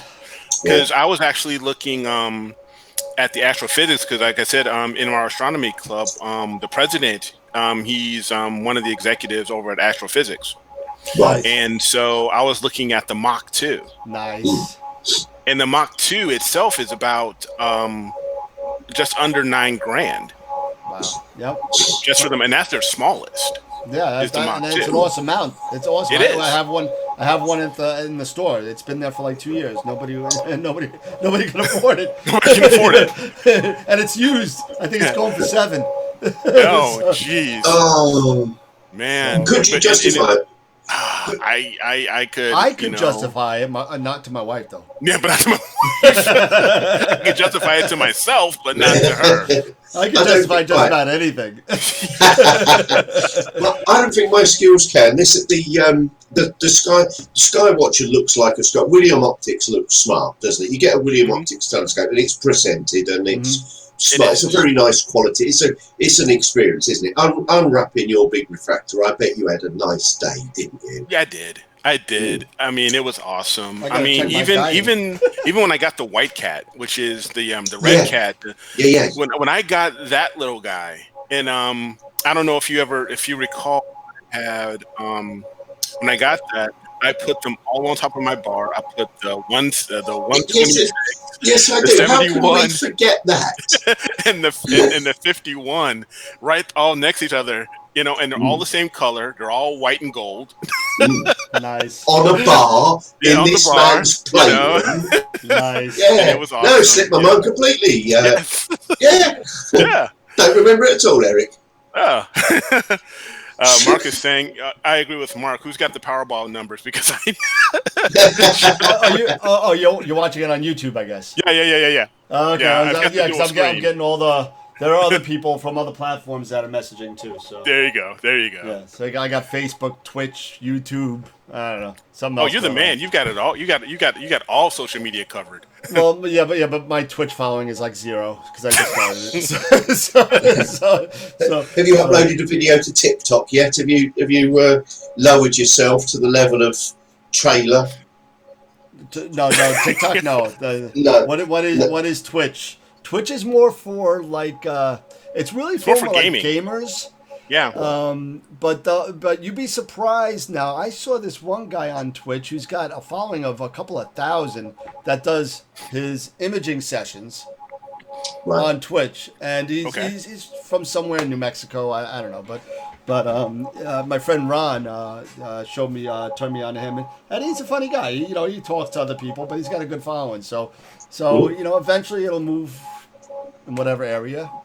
We got to stay nimble because Facebook crashed the other day, and I've committed quite a lot of stuff to the club and stuff. Yeah. So it would just be me drawing a raffle with me next week. With no focus. Hi from up again. I've forgotten. It's I'll link it You up. didn't It's pin funny. it, did you? You do this. The raffle, yes, the raffles pin. The competition isn't. So the raffle's $1. We all know that it's $1 to enter. So get your dollars. The competition is free to enter. You have to use club data. The reason for that is so that it's a level playing field. So everybody, it's not about who's got the biggest scope. We're all using the same data for the first one, so we can have fun. That's free to enter, and the prize is $100 to spend Nice. in a toy shop. There you go. Nice. That's nice. In the big boy toy shop. Oh yeah. And you don't have to tell your mum or your wife. There you go. No problem. Just tell them to give me credit. It'd be fine. Yeah. Absolutely. Oh, we've got brown paper bags. We have. Nice. Never ending. Now Tim, is the raffle like the benefits or the proceeds are going like towards an outreach for astronomy or anything? Right, all of it. Everything I do through the club gets ploughed back in to provide a scope for a school. So I started the scope for school stuff, and it's been right. Yeah, exactly. And it's been hard. It's been a hard graft actually because I've got to buy the prizes, so the prizes aren't free. And so we've got to buy the prizes, make profit, and then from that profit, buy the scope. And it's been quite hard work. So I raffled the Red Cat, the original Red Cat. I remember that, Review Red Cat, and it broke my heart. But I thought, if I'm going to do anything, it's got to be my best one. I've got to put my heart in it, right? I've got to show people rather than just going, I've got something over here I can pedal off. I thought, look, Red Cat's my favourite scope. It's my best favourite thing, and I'll be gutted to not have it. That will show my authenticity and the genuine, the where I'm coming from. So that's what I did, and it's kind of, obviously I want to go around with the hat every week going, give us a dollar, but I want to give you guys something back for it. So. Well, we will get there. I think we're probably about a third of the way there to the first school scope because we've had people. Right, so the raffle's $1, but some people are putting in 3s and 5s and 10s, and I've had 20. people. Like this beautiful man here, like Daniel. Thanks so much. Some people have been extraordinarily generous and. And it's totally legit. You saw the last draw. The last draw was streamed. The tickets go in a hat, and we pick a ticket, and there's a winner. So from memory, the raffle's mid-May. Raffle's end of April. So raffle is coming up. Okay.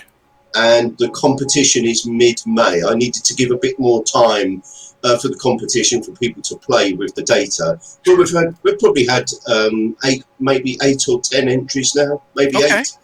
So get them in. There really is £100 to win. And for the triple choice raffle for your dollar, I felt that the tri-band raffle didn't give people enough choice. Right? You might have a tri-band. You might not have a 2-inch filter. You might have a mono camera. So we didn't have a broad enough appeal. So all the raffles in future will be a much broader appeal, and the next one hopefully we'll have a telescope. Nice. But you're doing it for a great cause, man. So I admire you for that.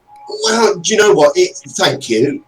It is slightly contrived because we need several thousand. We're all getting older, gents. Wouldn't it be nice to have several thousand fresh faces in this group doing new stuff, and you're getting on the show? Maybe we can take a bit more of a back seat, or the mentoring side, a bit more of a back seat, and I like seeing other people's kit and what they're doing with it. So that's why when you said, Eric, oh, do you remember? Yeah, like I was there, man. Like I was there in the room with you going, oh, I do.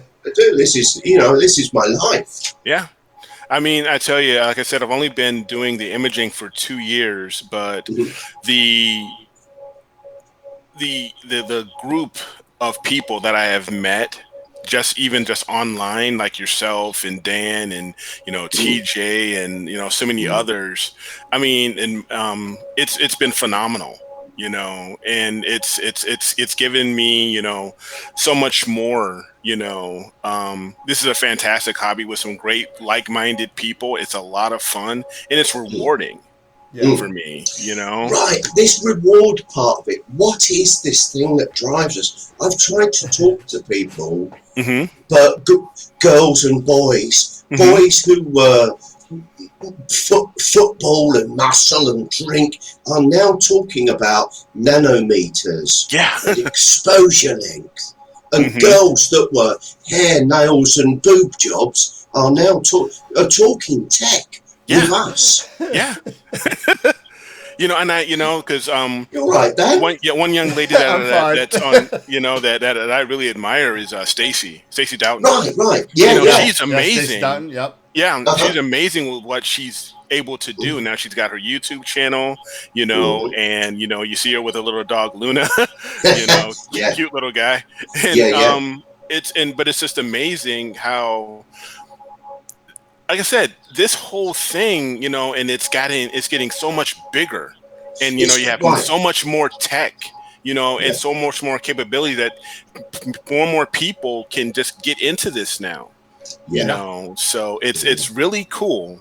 And like I said, I'm enjoying it. My wife and my kids, they get amazed, and they give me a pat on the back every once in a while, like, nice job, Dad, and I'm showing them some images and stuff like that, and I show it to my friends, but it's fantastic.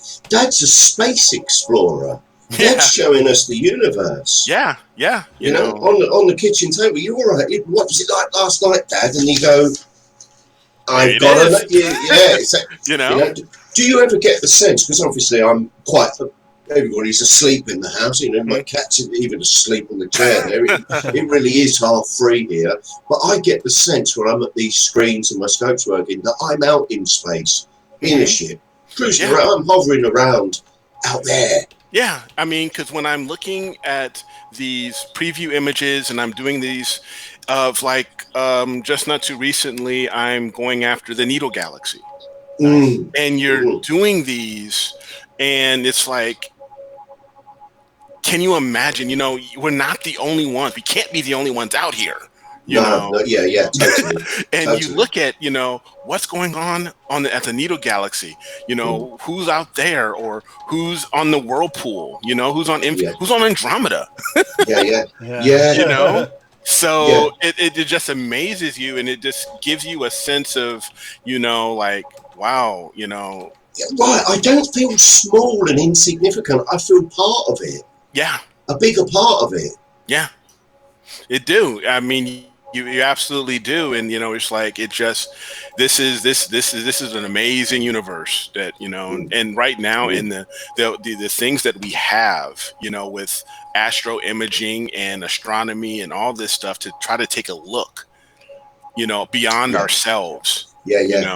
It's just amazing. And well, we're the pioneers, we're the explorers, we are Neil Armstrong, we are we're taking the steps in the day. I mean, let's face it. All right, so we're not flying through an unbreathable vacuum atmosphere, right? But hey, I am tearing my tail off. I did 7 nights without sleep 2 weeks ago, and I still turned up for the show. Yeah, and then I mean, what are you guys after right now? I'm kind of curious because I know you guys had some topics not too long ago. What are you guys after right now? Like, what's on your target list right now? Because I know I mentioned to you guys a while back that website, Telescopius. Yeah. Right, Telescopius. I've been looking at that. And it's pretty cool. Beg your pardon, Eric. Dan, do you want to tell us what you're targeting? Yeah. No, he's in his box of sweets. See, I'm actually doing. I never really had a really good shot, and I'm using. Before anybody says I'm using the wrong telescope for this, but I'm doing it anyway. Yes. I don't have a good shot of M51. Okay. And I'm using my 80 millimeter for M51. So so it's gonna be little tiny. It's small, but as I can crop in just enough before it starts getting a little crazy. Pixelated. But I'm able to get a lot of the background galaxies in just I did an hour of luminance, and I got a lot of background galaxies in that little crop. So I'm happy with what I got in an hour of luminance, and now I'm doing the color data now. But you know, I mean, if you want, let's see, maybe you guys could take a look. Let me see if I can find it real quick. That'd be I nice. have. Yeah. Have you guys tried? And before I don't want to. I don't want to burst anybody's bubble here. Have you guys tried this new denoiser from who is it? Oh man, let me find out what it is. A denoise AI. I think Right, it's I called. got sent a tip to a wink last week from a chap who gave me a 2-word message, Topaz denoise, and Topaz. it's Topaz. I'm not familiar with it. Okay, so- T-O-P-A-Z, Okay. Z, for Z, Topaz, and it's pretty good. Now, I use PixInsight. We all use PixInsight. You use PixInsight, Eric? Actually, I do have PixInsight. Still learning it, but I'm using APP, Astro Pixel Right. Processor, Right, Yep. APP handles. and that's really nice. And I use Photoshop. Right, APP handles noise really nicely. In PixInsight, there's a function called MLT, morphological something or other. Multilinear. There you go, and it's Okay. a denoiser, a multi-layer denoiser, and it Okay. Yeah, there's a multi-layer one. There's also the TGV also. right, that's right. Okay. There's a, But the okay, so we've got- multilinear is definitely you can definitely kind of stretch it out a little bit in baby steps. Yeah, Yes. I'm still going through this right Oh, that beautiful book there. Yeah, lots of pages are falling out of mine Oh, due to frustration. So So Topaz does what does the job of the heavy duty PixInsight stuff with just a it's a click. separate app. It costs $80 American for the full Okay. blown version. Mm. Well, I'll just show it to you, and you guys can make your own Sure, judgment. I don't know but if it's gonna look very this has a good. lot more uses because they're advertising it for all of your. Yeah, oh yeah, absolutely. Okay. And I'm gonna shift this over so you guys can see what I'm talking about. So here is M51. Yep. PixInsight. Okay. Okay, so this is after the denoise. Okay, now if you kind of take a look at it, it does a really good job with the background. But take a look at this, what it did to the stars. It sharpened the stars so much. sharpened them up. This is not undersampling. This is what I'll show you what it looks like, the raw data at the same. Let's see, I just file open. What you're saying? You like it or you think it's I ruining like what it the does to the stars? background. Okay. I don't like what it does to the stars. Right, So right. here are the stars. Those are my Yeah, regular yeah. raw data. Okay, here is the same 2 stars there. Oh yeah. Look at the difference. Yeah. And I actually made this. I made the sharpness down to 1 of their sliding scale from I think it's 0 to 20. Okay. I made it down to 1, and it still did that. So even though it does a great job, I mean, look at how flat that background, how nice, and the background looks beautiful. But once you get in there, it really kind of tears up the stars quite a bit. I mean, if you're just printing it up like that and you're happy with that, that's great. But I was happy with, I got a nice background galaxy here, nice background galaxy here. I got another one floating around over here somewhere. But I mean, this is after the crop too. So, Right. but No, I like it. That's bad. and that's 1 hour of luminance in my Bortle 8 skies. Nice. So let's get us back. Now, to eventually I'll figure out get to be in PixInsight. Oh, it's your life, mate. a lot of good results from APP. I'm sorry. A lot of people get some good results from the APP. Yeah, Yeah, so it's that's not a been a bad. fantastic piece of software. I first started out just with the rental the renter's license, Yeah. pretty inexpensive, like $50. $50, yeah. But You know, year two, you might as well have. Yeah. I looked at the renters, so it's still only it's about $150, I think. yeah. So I just APB. went ahead, said, you know Yeah. what, I'm gonna keep this. I want it. So I just went ahead and just bought it, flat out, and it's Yeah. been great. I mean, especially for integration. Mm. It just blows, like they used to use Deep Sky Stacker. It blows Deep Sky Stacker away.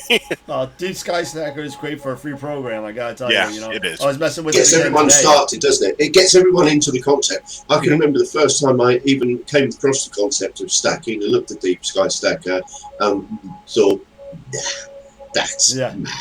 You're mad. It's difficult. It's difficult if you don't know. Oh, it's impossible. We got a lot of questions on here. Yeah.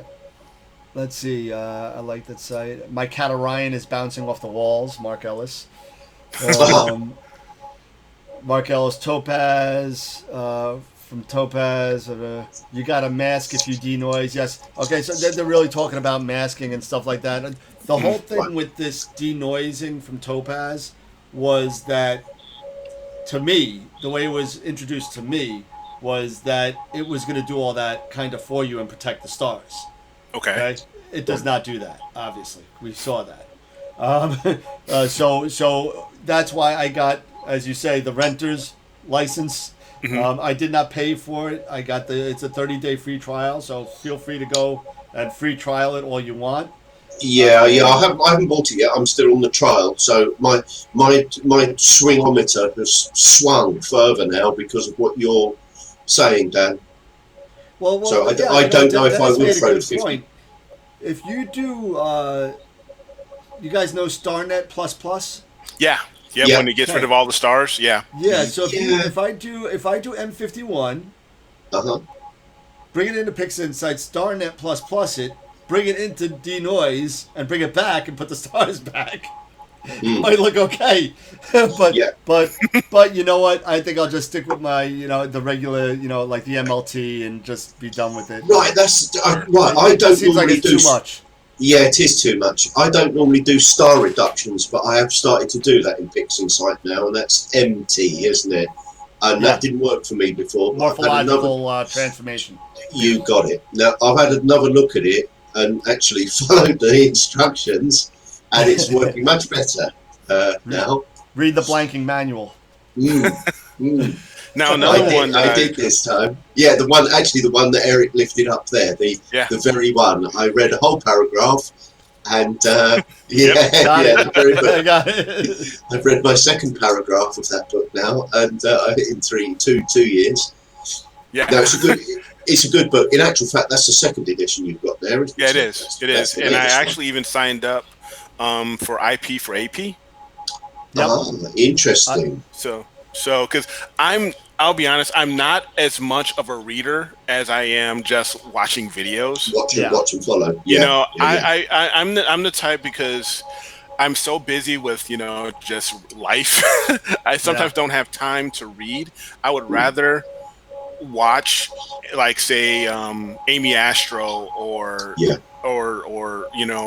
Astro Stacy or somebody else doing it. Yeah. And then I'll emulate it, and I'll jot down a few notes here and there. There you go. And same here. And then do it like that. 2 screens? Do you use 2 screens? I do. Yeah, good. Mm-hmm. That helps a lot, doesn't it? It does. And that's how I like to do. I'm more of a visual type. Like, follow as you go. Yeah. My wife bought me for Christmas Adam Block Studios. I've heard of him. The Fundamentals. Yeah. How is it? I love it. Call me later. I'll show it to you. Okay. Because I saw that, and that's the video. His whole set. It's like, it's not cheap. It's like, but it's almost like the same price as PixInsight. Yeah, it was $180 for the Fundamentals. Okay. Which is a lot of information. I mean, it's like I want to say it's like over 60 or 70 different videos. Oh wow, that's a lot of info. That's a good price for that much info. He does like a 9-piece on just calibration itself. Okay. He talks about, it was put out before WBPP came out, so it's just got the regular batch pre-processing. Sure. But not a big deal. But he gets and the way he talks, he goes step by step by step by step, and very in depth. Even the first video that I thought I wasn't gonna even learn anything from it, I picked up 3 things, I think. Nice. You know what? And if you can do that, and if you can pick up just those few things, and learn and get better at this stuff, it's money well spent. Totally. Yeah, Totally. Absolutely. It lifts you up, doesn't it? I'll even get there's another section after that that's like $200.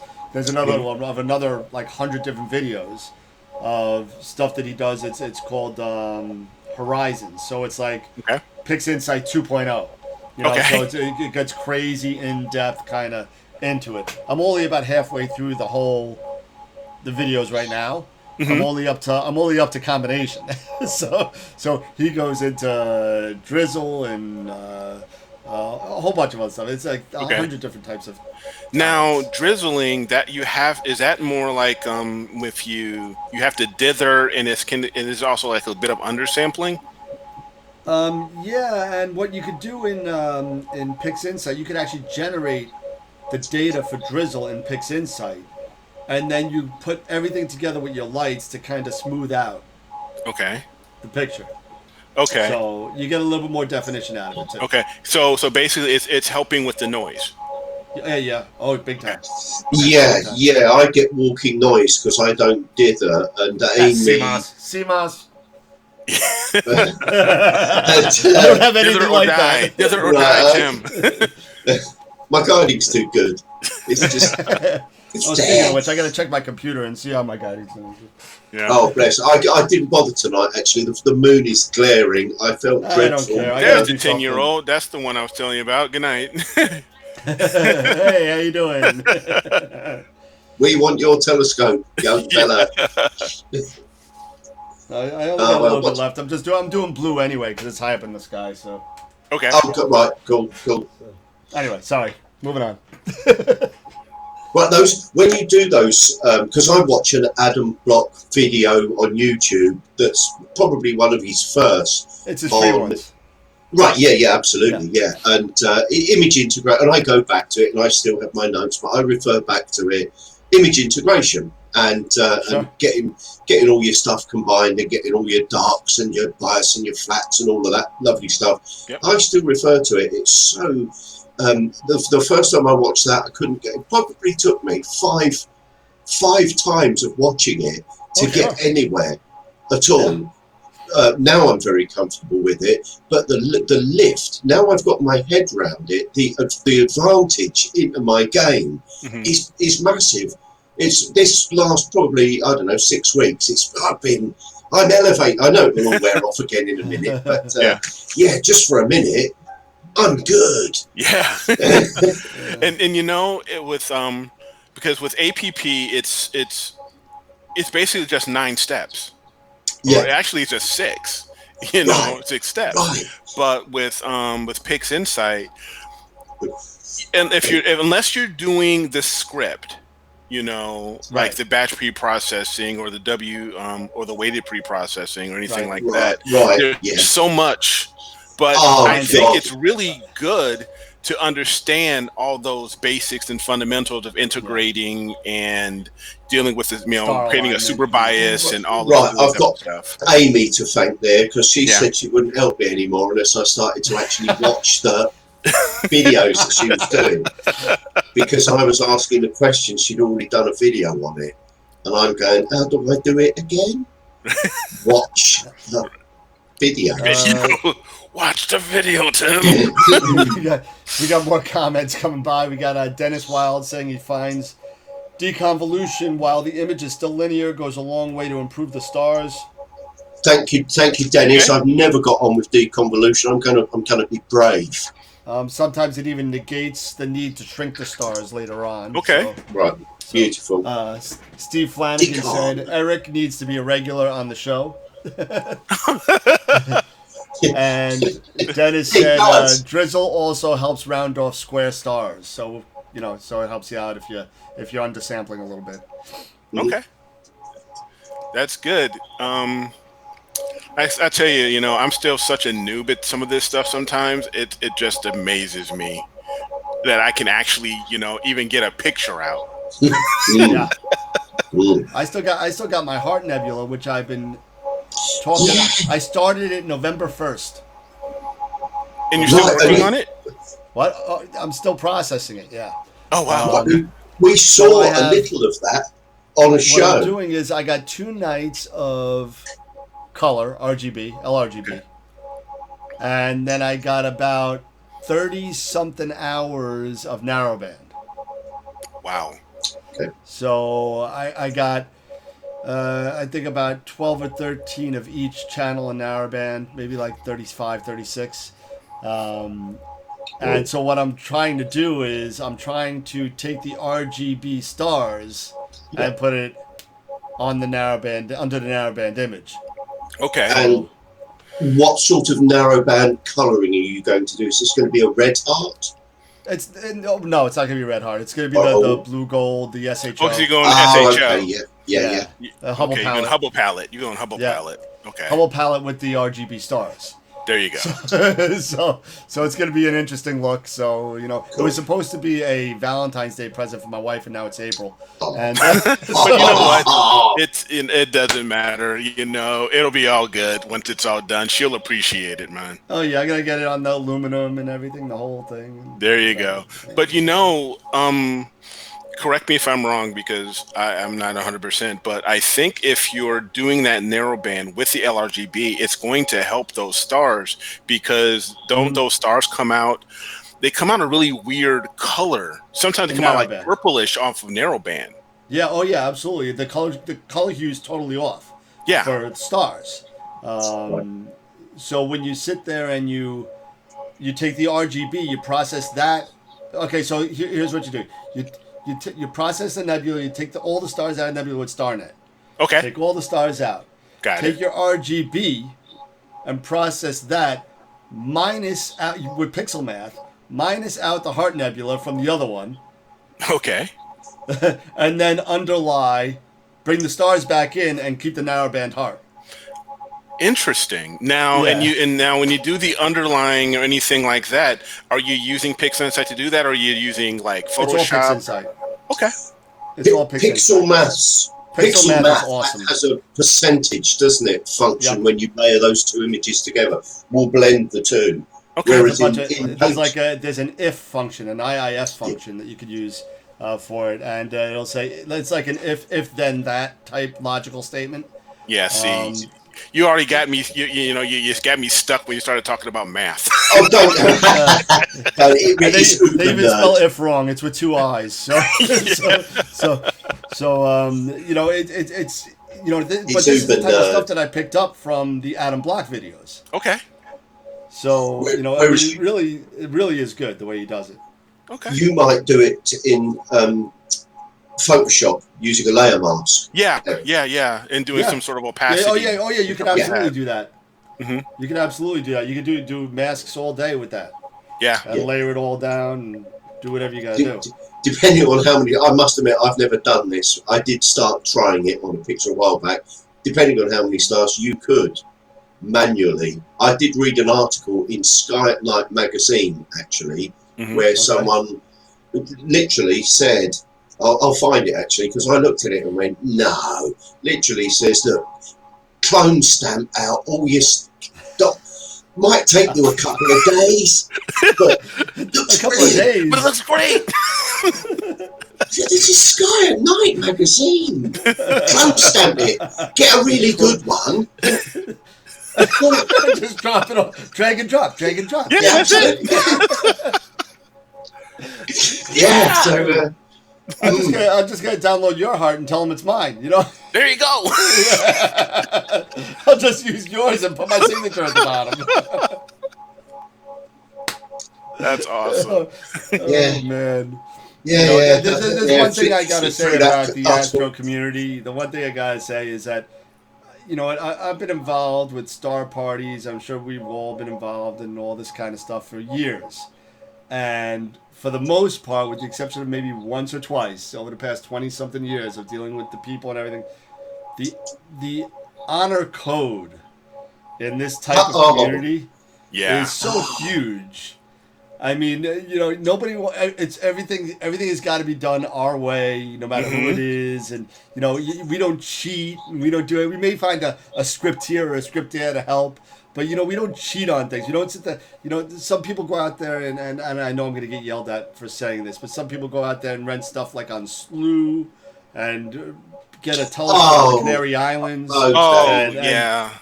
They don't deal with the pictures and stuff like that. It's already done. I'm like, come on, man. You didn't take that picture. Would you stop? No, you didn't. No. Me, I look, I'm proud of. I got a 24-inch Dal Kirkham. I mean, really? Yeah. I'm proud. I'm proud of the mess I make. It's my art. Absolutely. Yes, exactly. My processing's a lot like my cooking. A lot of it does just. Exactly. And you do it to taste. It doesn't matter, if it's to somebody else's, it's to your taste. And if you like it, then there you go. Who cares? In that moment. Yeah, it is. I think you actually stopped yourself from saying something, but but that's okay. This is a family-friendly show, Eric. I kind of is. I don't know if I checked that box in YouTube saying that it's kid friendly, but I'm not. Yeah. Sure. The rule in the backyard Astro Imaging Club is it's got to be your backyard. Exactly. It has to be. But if you do happen to own a mountain, then bring us over. Yeah. There you go. There you go. Yeah. Because I think I told you guys on one of the chats, like, eventually my future backyard is going to be somewhere in New Mexico. Yeah, Because can you imagine, have you seen some of the shots of some of these? Because it's almost perfect skies. It's probably the only spot in the United States where you can almost have perfect skies, where they're like Bordeaux 2 or Bordeaux 3.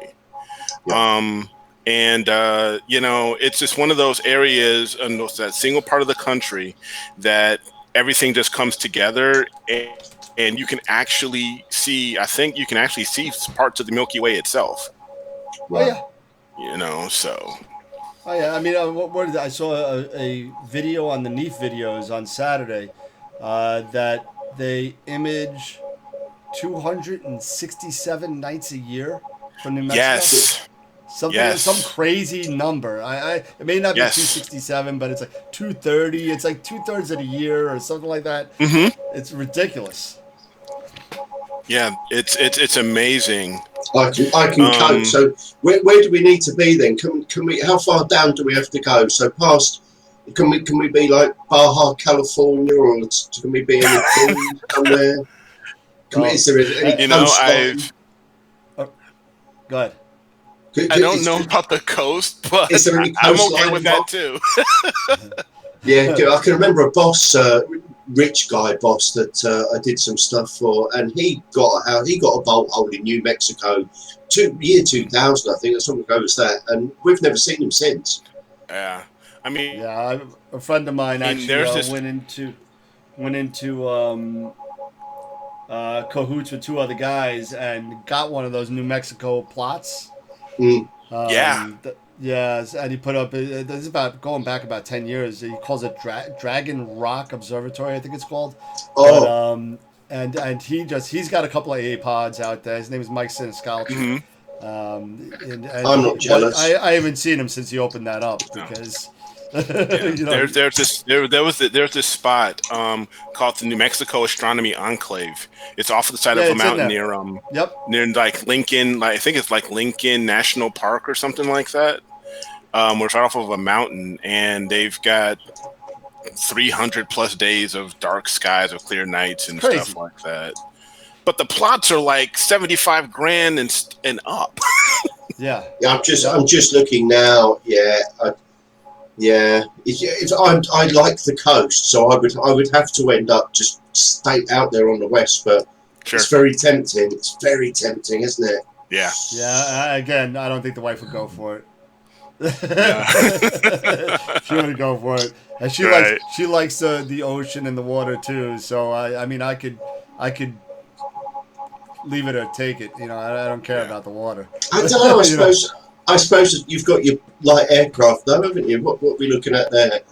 3 or 4 hours in a light plane from New Mexico to the seaside? Yeah. Yeah, something like that. Yeah, something like Yes. that. Over It's to the doable, West isn't it? Coast. Yeah. Something That's like it. that. Yeah. Okay. So Okay, of course, yeah. I could still be fine with that, you know, hop in a Yeah. plane, you know, and go to Baja, you know, go Have to a plane, Cabo yeah. for a little bit, Just you get know, on and a hang puddle out. jumper and just go. Yeah. It'll be fine. Don't worry about it. Yeah. I'll take But my one of the little other jet, no things problem. that I was telling you guys about was iTelescope. Yeah. Mm. Yeah, iTelescope is basically it's a hosting. It's a hosting imaging site where you Right. can actually rent time on a remote observatory, like in New Mexico or California, or I believe over even in Europe, and you can actually do imaging from those locations. It's your own, you know, you're using their equipment, but you're taking the Right. pictures, and then they'll FTP. You can then get to an FTP site, and you can download the pictures, and you can process them, and they're basically your own. Okay. Yes. Definitely. I know a guy who's got set up in Spain. I'm not sure live yet. I've heard of must in Spain. be 10 scopes in there. Of course, there's a chap called Ian King.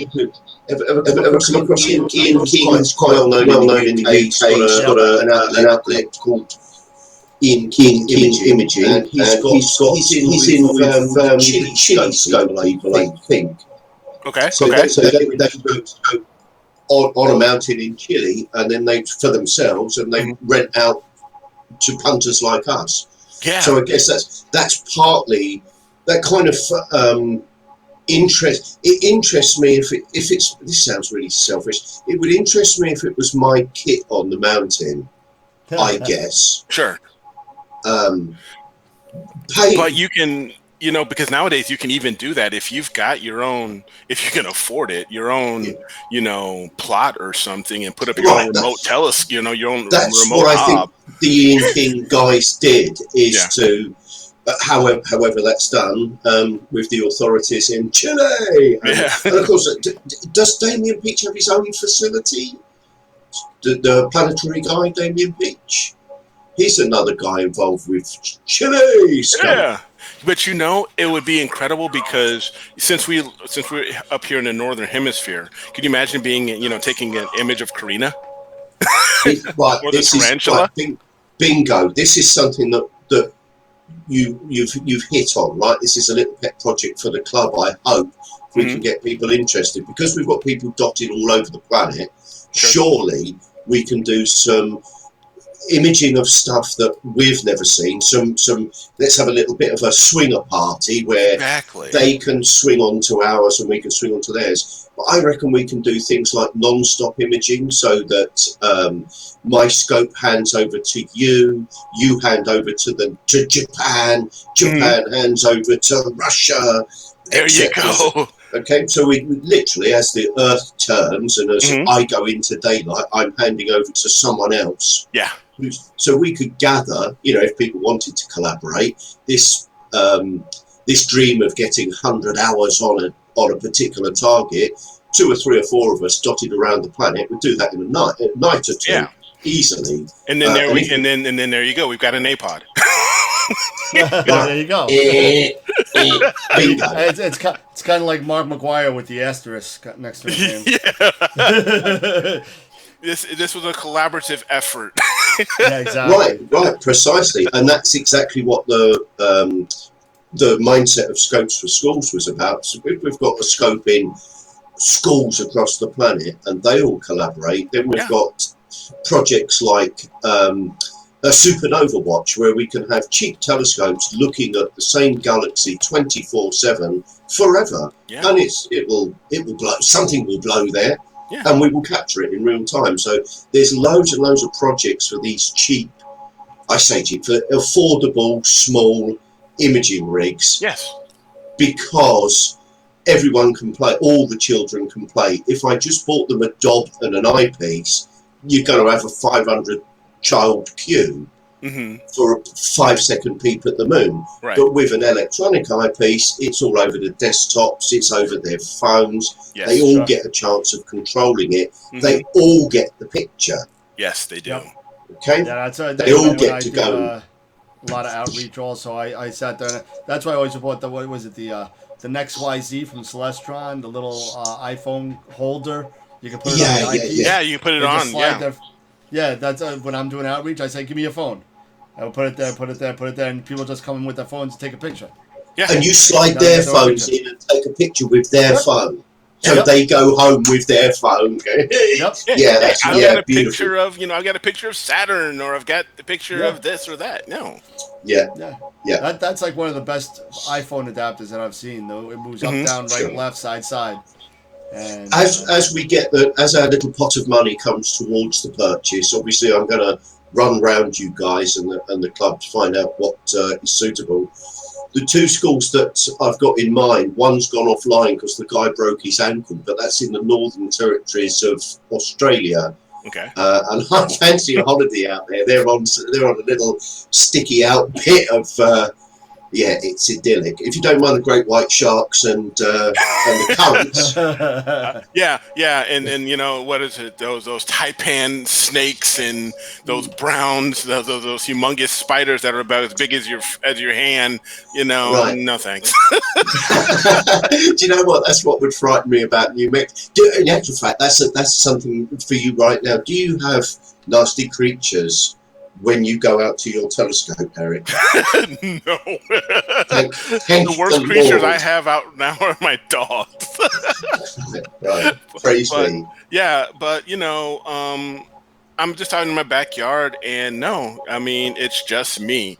And that's one of the coolest things that I love about, this club and just being in the backyard and doing these things. It's to do them from your backyard. I mean, are you serious? That's like Chuck Ayub doing it from his backyard.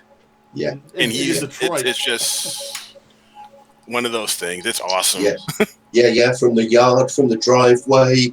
Yeah. I like people. I'm quite blessed. I've got a backyard and it's sort of fields and sheep, and it's dark out there.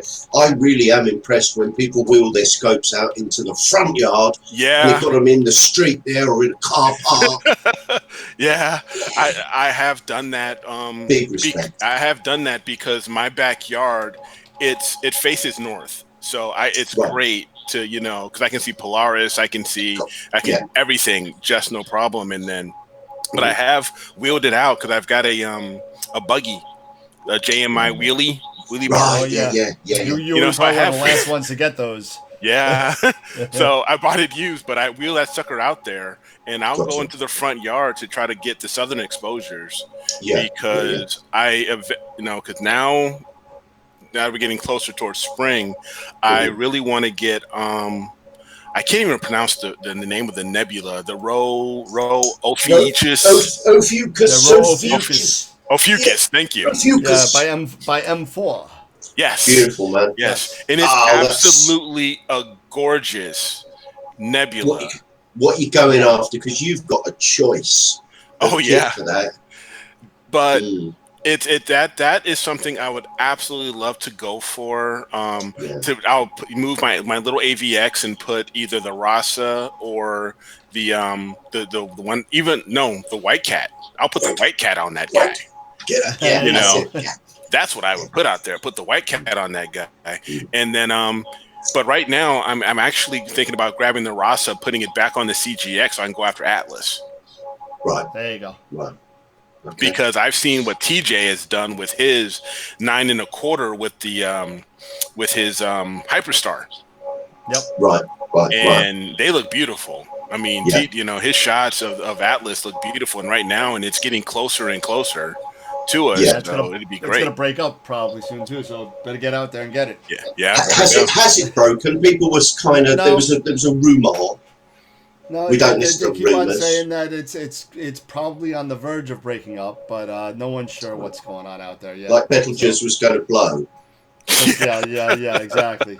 And it turned out to be a dust storm. Yeah. So we got let's see. I had a question on the side about the Eagle. I took care of that. Oh, Eagle 3, we big fans. I'm a huge Prime Luce fan. Even though it's Those were impressive. Those were impressive devices. Well, the Eagle, I'm working on it right now. Okay, because it's basically you're running everything in like a virtual or like a mini Windows desktop, Oh, no, so you can it's run Windows everything. Enterprise Desktop. Windows Pro desktop. So it is, yes, it's an amazing piece of kit. It's your full computer, but it's tough as a brick, and you can you can buy also what they did with £50 a kit Windows, on it. They got a special version of Windows that's scaled down quite a bit. Cut out the bloatware, man. Yeah, so Windows so has all fast. those other applications that runs in the background, sucks up your RAM. You don't have Yep. that issue Okay. with this because it's so scaled down that it's the bare bones operating system. It doesn't have all the anti-malware and whatever else you got going on in there. Eagle's never crashed on me. Have you ever had yours crash? Mine's never locked up, blue screen, My or Eagle, crashed. no, Ever. never. The only thing that I had an issue with, and the one thing that stinks about the Eagle, the one thing that if you can't connect to the Eagle through either remote desktop or TeamViewer or whatever you decide to use to connect to it,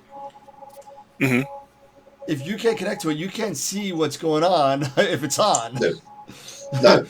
Okay. So they do have HDMI ports that you can plug out. You can hook it up to a monitor or whatever, but you can't see anything. So if it's still on and that hard drive's running and that activity light's running and you don't want to turn it off, you don't know what's going on because you can't see anything.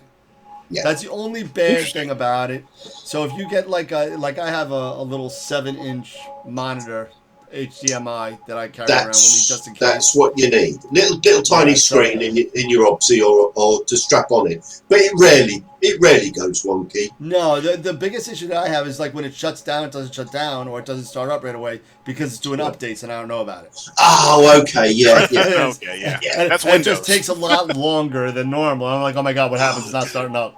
You can guarantee, though, can't you? Whenever you want your computer for imaging, you can guarantee it. That's why I always start. If I want to do an imaging session, I get set up in the afternoon before it's even beginning to get dark. My stuff's on. I'm logged in. Yeah. I I was set up at 5 o'clock tonight. Yeah. Yeah. I get out there like in the afternoon, like 4 o'clock in the afternoon, and I'm as soon as I clock out from work, I'm in the backyard, and I'm setting things up. I'm balancing, making sure everything's good to go, and then I've got the Acer going, and I'm running it through. I have the old one still, but I like the updates that they've done. So now I can use Ethernet.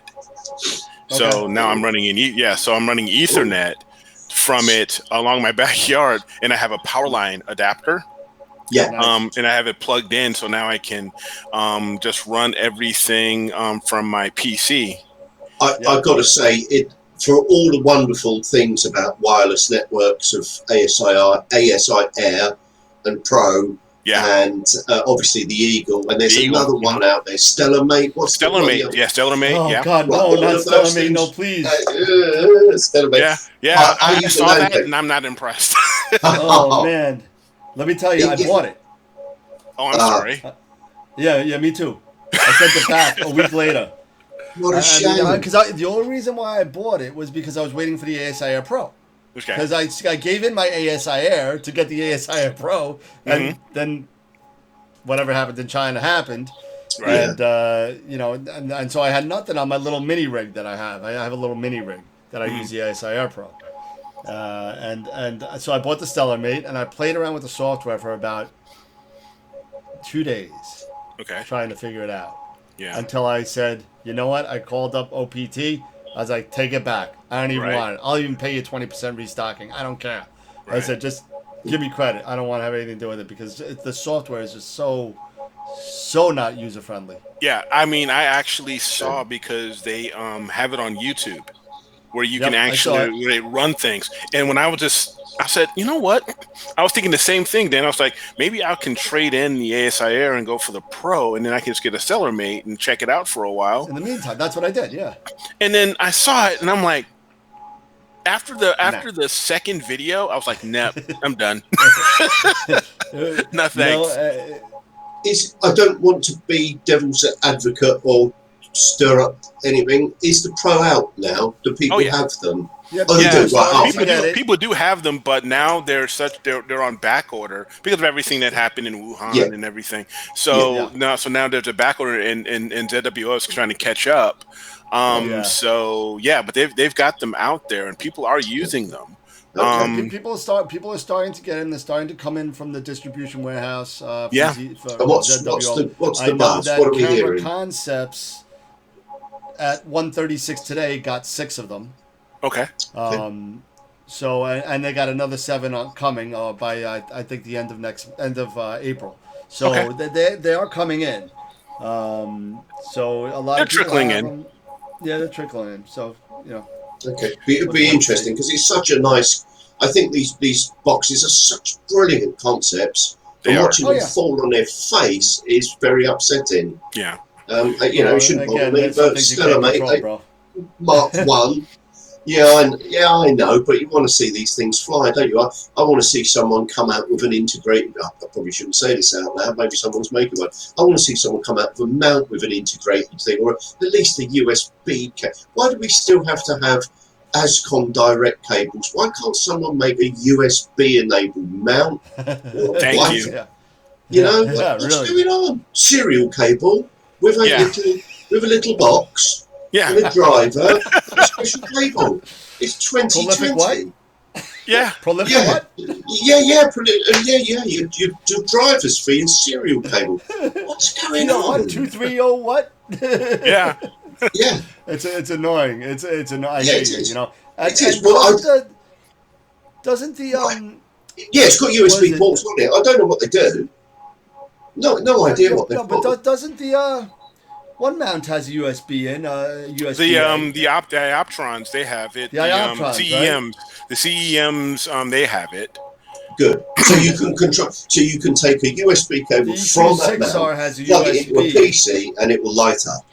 Yes, it does have that. Yeah, and then cool. At last. But I think the CEMs, because they got the 25, the 60, and they got the new 40. The 40 was the newest when it came out. Yep. But they all have USB 2.0. Gotcha. And this is to drive the mount. This isn't just a dummy. Well, yes, mostly to drive the mount, but you can also, I think it depends, because nowadays everything is USB 3.0. I mean, all of your cameras now are all high speed, so you really can't use them with the mounts nowadays. But it would be nice, to see a USB 3.0 mount. Absolutely. Something enabled with a hub in it. Like, it can't be that. What are we talking about? $10 part? No. Yeah, exactly. Exactly.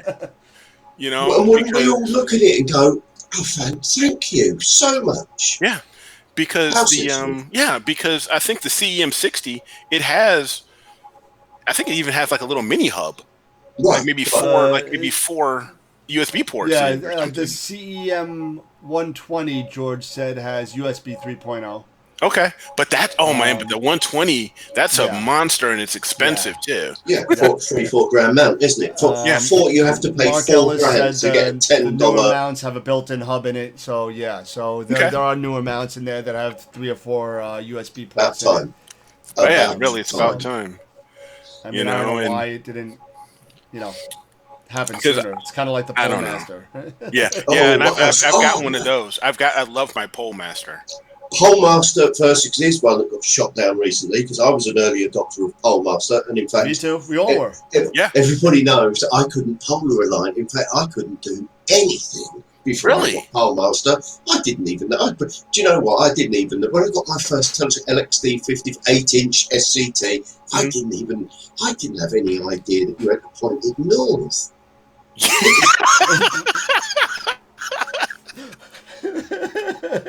Yeah, Forget about it if you went out of your have to turn backyard. it and face it at least a little bit north. No, That's I didn't. about right. No, I just put it down. Yeah. And start from there, and finding the moon and go-tos were terrible. I didn't even know. Obviously, I hadn't read the book. I didn't even know you had to point it north and polar align it. Because I tell you, when I first got my AVX, which was my first equatorial mount, and I bought, and it came with, it had included the Celestron polar scope that you put into it. What, the little thing? The little one that you get in there. Oh God! And I tell you, did that make everything so easy? No, and especially when you have to get on your hands and knees to look actually into it. No. I thought no. This is child friendly. After a week of messing around with like that and getting my knees dirty and just getting back cramps, I bought the Pole Master. No chance. No. Well, I haven't actually. I was doing imaging for years before that, and I was sitting there with the neck ache. There's a guy on YouTube, I think he's Backyard Astronomy or something. He's got a green logo. I forget what it is. But he has a video of the Pole Master unboxing, and he's got a black eye like this around his thing for the finder scope. He's like, you don't need this anymore. You don't need this. It's great. It's great. Right, I've never even looked through a polar scope. I've tried. I've tried. But I just know. It was so difficult. You know what? I'm with you, Tim. I mean, I couldn't do squat without the Pole Master. Everything trailed. Everything trailed. That was just a mess. And even Sharp Cap is killer. That's what I use am now. Impressed with Sharp. $10. I bought that. I actually bought the 5-year license. 10 pounds. 10 pounds. You know, so I bought the So and I was and I bought this. I bought Sharp Cap after I got the Pole Master, and I was like, dang. This can polar align, and it does it really good. And I just $200. Follow the arrow. It was so easy, you know, and it does so much more now because that piece of software that I'm not sure Robin that he developed with the smart histogram and the sensor analysis is sick. So amazing. It helps you out it takes so much guesswork out of how long do I have to image? Yeah. You know? Yeah. It's so easy now. And it can tell you so much. And I just jot everything down in an Excel spreadsheet. I say, okay. Because I have so many different filters, I say, all right, I'm going to run this filter, then I'm going to run the analysis, the smart histogram, and so on and so on and so on. Right, and you can do the same thing with your narrow bands to say, okay, HA, your S2 and your O3. All right, fine. I do the same thing, and then that gives you a good idea of your time. Yeah. And that's it. And then you're good to go. I mean, it says, okay, you can do, the best one for you. You do, if you're going to do 5-minute exposures, you only have to do 15 or 20 of them versus signal to noise ratio, right? Yeah, exactly. Because the way that Robin has set it up is that anything more than that, is unnecessary. You're not getting the benefit. Right. I'm still whistling in the wind, so to speak. Mm-hmm. Yeah, I'm still whistling in the wind, so to speak, with guessing. I really must sit down and concentrate on a decent, really clear my decks and do a proper. I'm one of these guys that I get close to it and go, I'm so close. That'll Just do. a little more. Yeah. I'm ready. Yeah. Yeah, I'm 98% there. I'm ready. So I promise I'll sit down and do that properly because I'm just running 5-minute subs, 400 gain, 30 black level, 5-minute subs across the board. And you don't need to do that with this now. You don't need to do that with ShopCap Pro. Yeah. So it's and it's for $10. Yeah. It is such a game changer. It's And they actually have a free. beta With out. any Altair camera, we give a free license. Another plug. But it also has Imagine a the beta value. out there for collimation for Schmitz. Yes, Right, I actually right. used that because my 8SC was out of collimation, and I was here and I was struggling so much. And then I realized I had no idea because I was, like I said, I was trying to get this ready for my son, and it was so bad. And I've got the Bob's knobs on there, and Yep. and I'm trying to tweak this thing right. But then I find out that SharpCap Pro, or SharpCap, has a collimation Yep. feature. And what does that do? Help you chase the dot around a little bit more easily, or does it tell you it which basically knob? helps you get the airy disc. Right. You know, because it gets you that almost perfect circle for the airy disc, so you Right. can, to make sure that every area is Right. is perfect. And I was struggling with that collimation for I don't know how long. Yeah.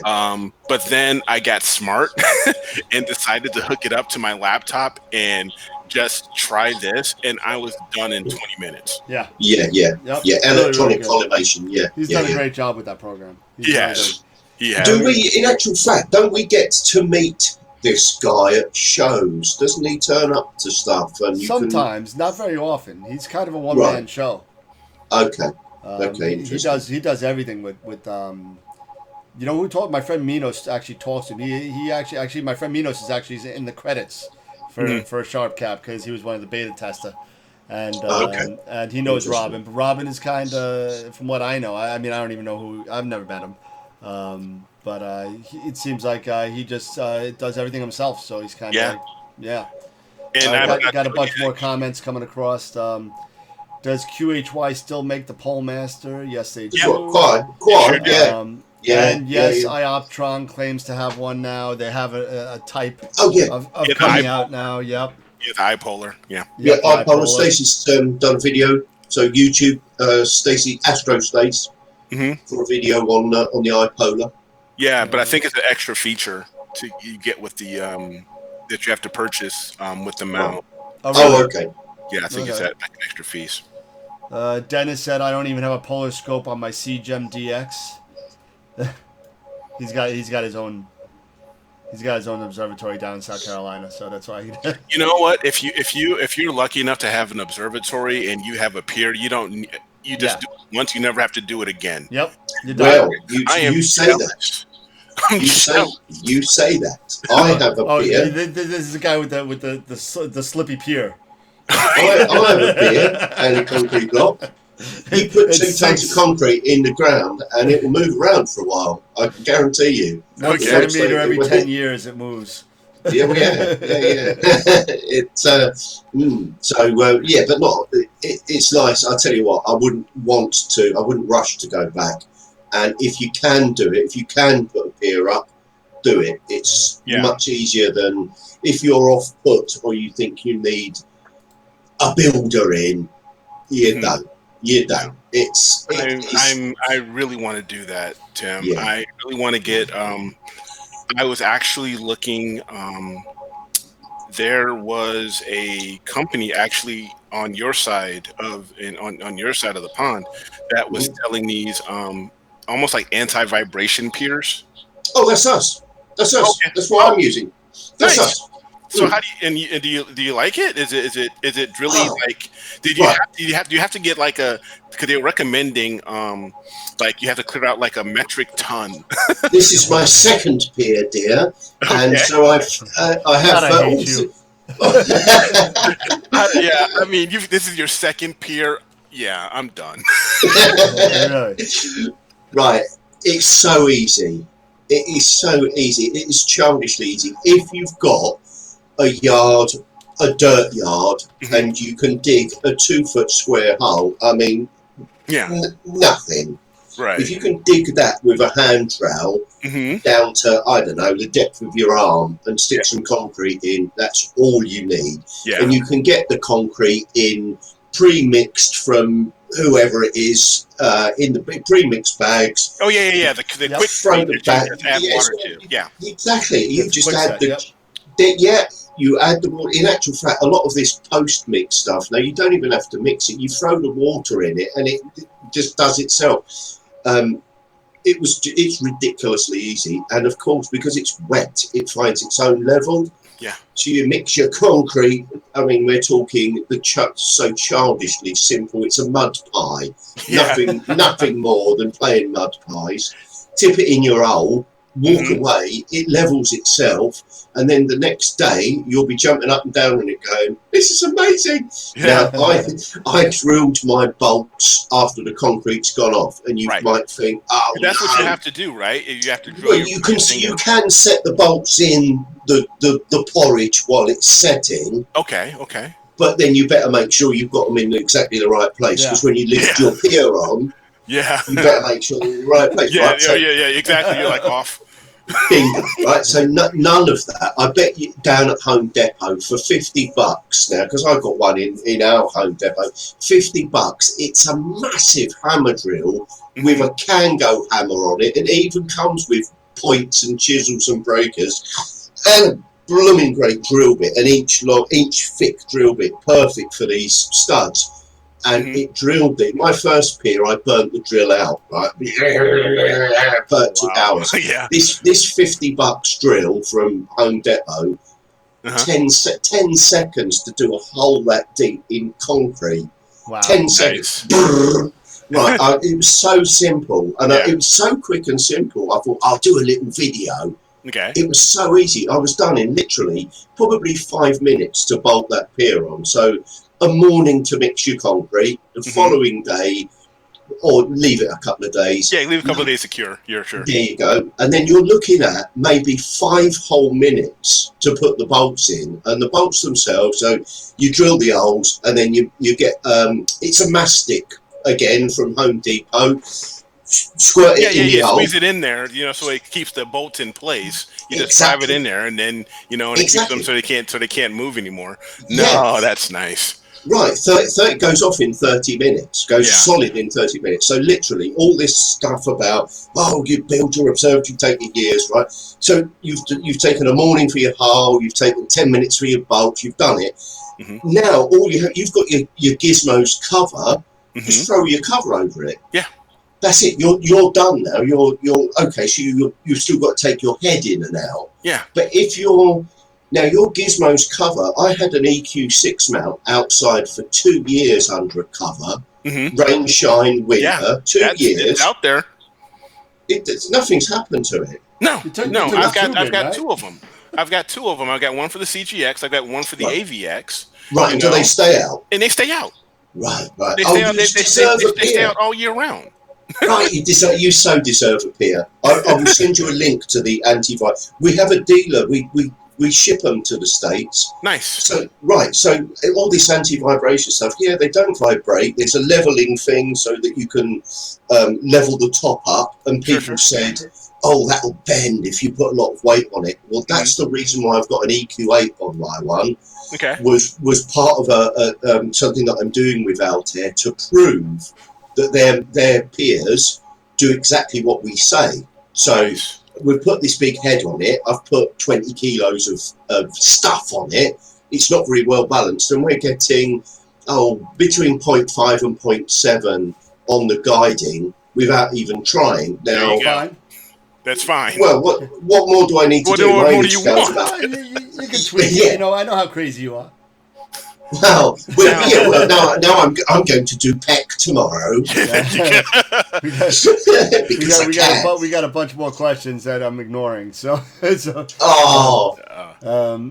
Right, Eric, you're gonna have a peer, mate. I'm gonna badger you until you get one. Mark wants to know if Sharp Cat Polar aligns through the OTA with your camera.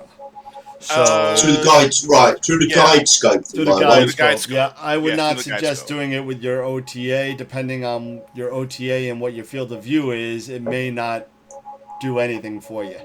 So now the ASI Air, that one will use your OTA. Yes. Does it? Yes, because very they added interesting. on polar alignment in one of their latest releases that they've done maybe about, I don't know, maybe it's about 3 or 4 months ago when they added on polar alignment, and it goes through the OTA. But Sharp Cap, yeah, that goes through your guide scope. Yep. And I didn't have any faith in it at all. And it was I used Sharp Cap to it was the boss of Altair said, don't bother with the Pole Master, just try it. And I was saying, oh no, I know better than you. And of course I didn't have an adapter for the EQ8. And he said, look, just try it. And so I did, and I hadn't lined this thing up at all. And bless its heart, Sharp Cap followed the yellow arrow. Yeah. Well, I was pointing probably due east, right? So I've got this yellow arrow, and I'm swiveling the whole top of the pier round, follow the yellow brick road. Oh man!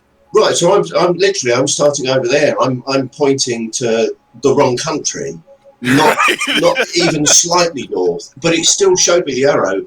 And within maybe 5 minutes, this thing had got to, because it's very rewarding, isn't it? You can see I'm looking at the numbers, counting the numbers down, and then it says excellent. Yes. And I thought, oh, this is brilliant. This is what I've been missing all my life. Little pats on the head. I'm excellent. Because I tell you, like I said, had I known that Sharp Cap Pro would have done it, that had polar alignment and it did it so well, I wouldn't have bought the Pole Master, to be honest with you. I agree. Yeah, I agree, but I don't think it did. When I bought my Pole Master 2 years ago, I don't think Sharpie was doing it then. Yeah, but I tell you, I've actually taken some time to compare Pole Master and Sharp Cap. What do you think? Bill, dead on. It doesn't matter. I actually think Sharp Cap may actually do a little bit better. Yeah, I agree. Right. I agree. I think Sharp Cap actually gets a bit more accurate. If at the very least, it's definitely a lot easier to use. It is than the Pole Master is. Put the stars in the parallelogram pattern and then move it and then click on Polaris 18 times and you don't have to do that with that. You just have match success. There you go, done, finished. Yeah, no.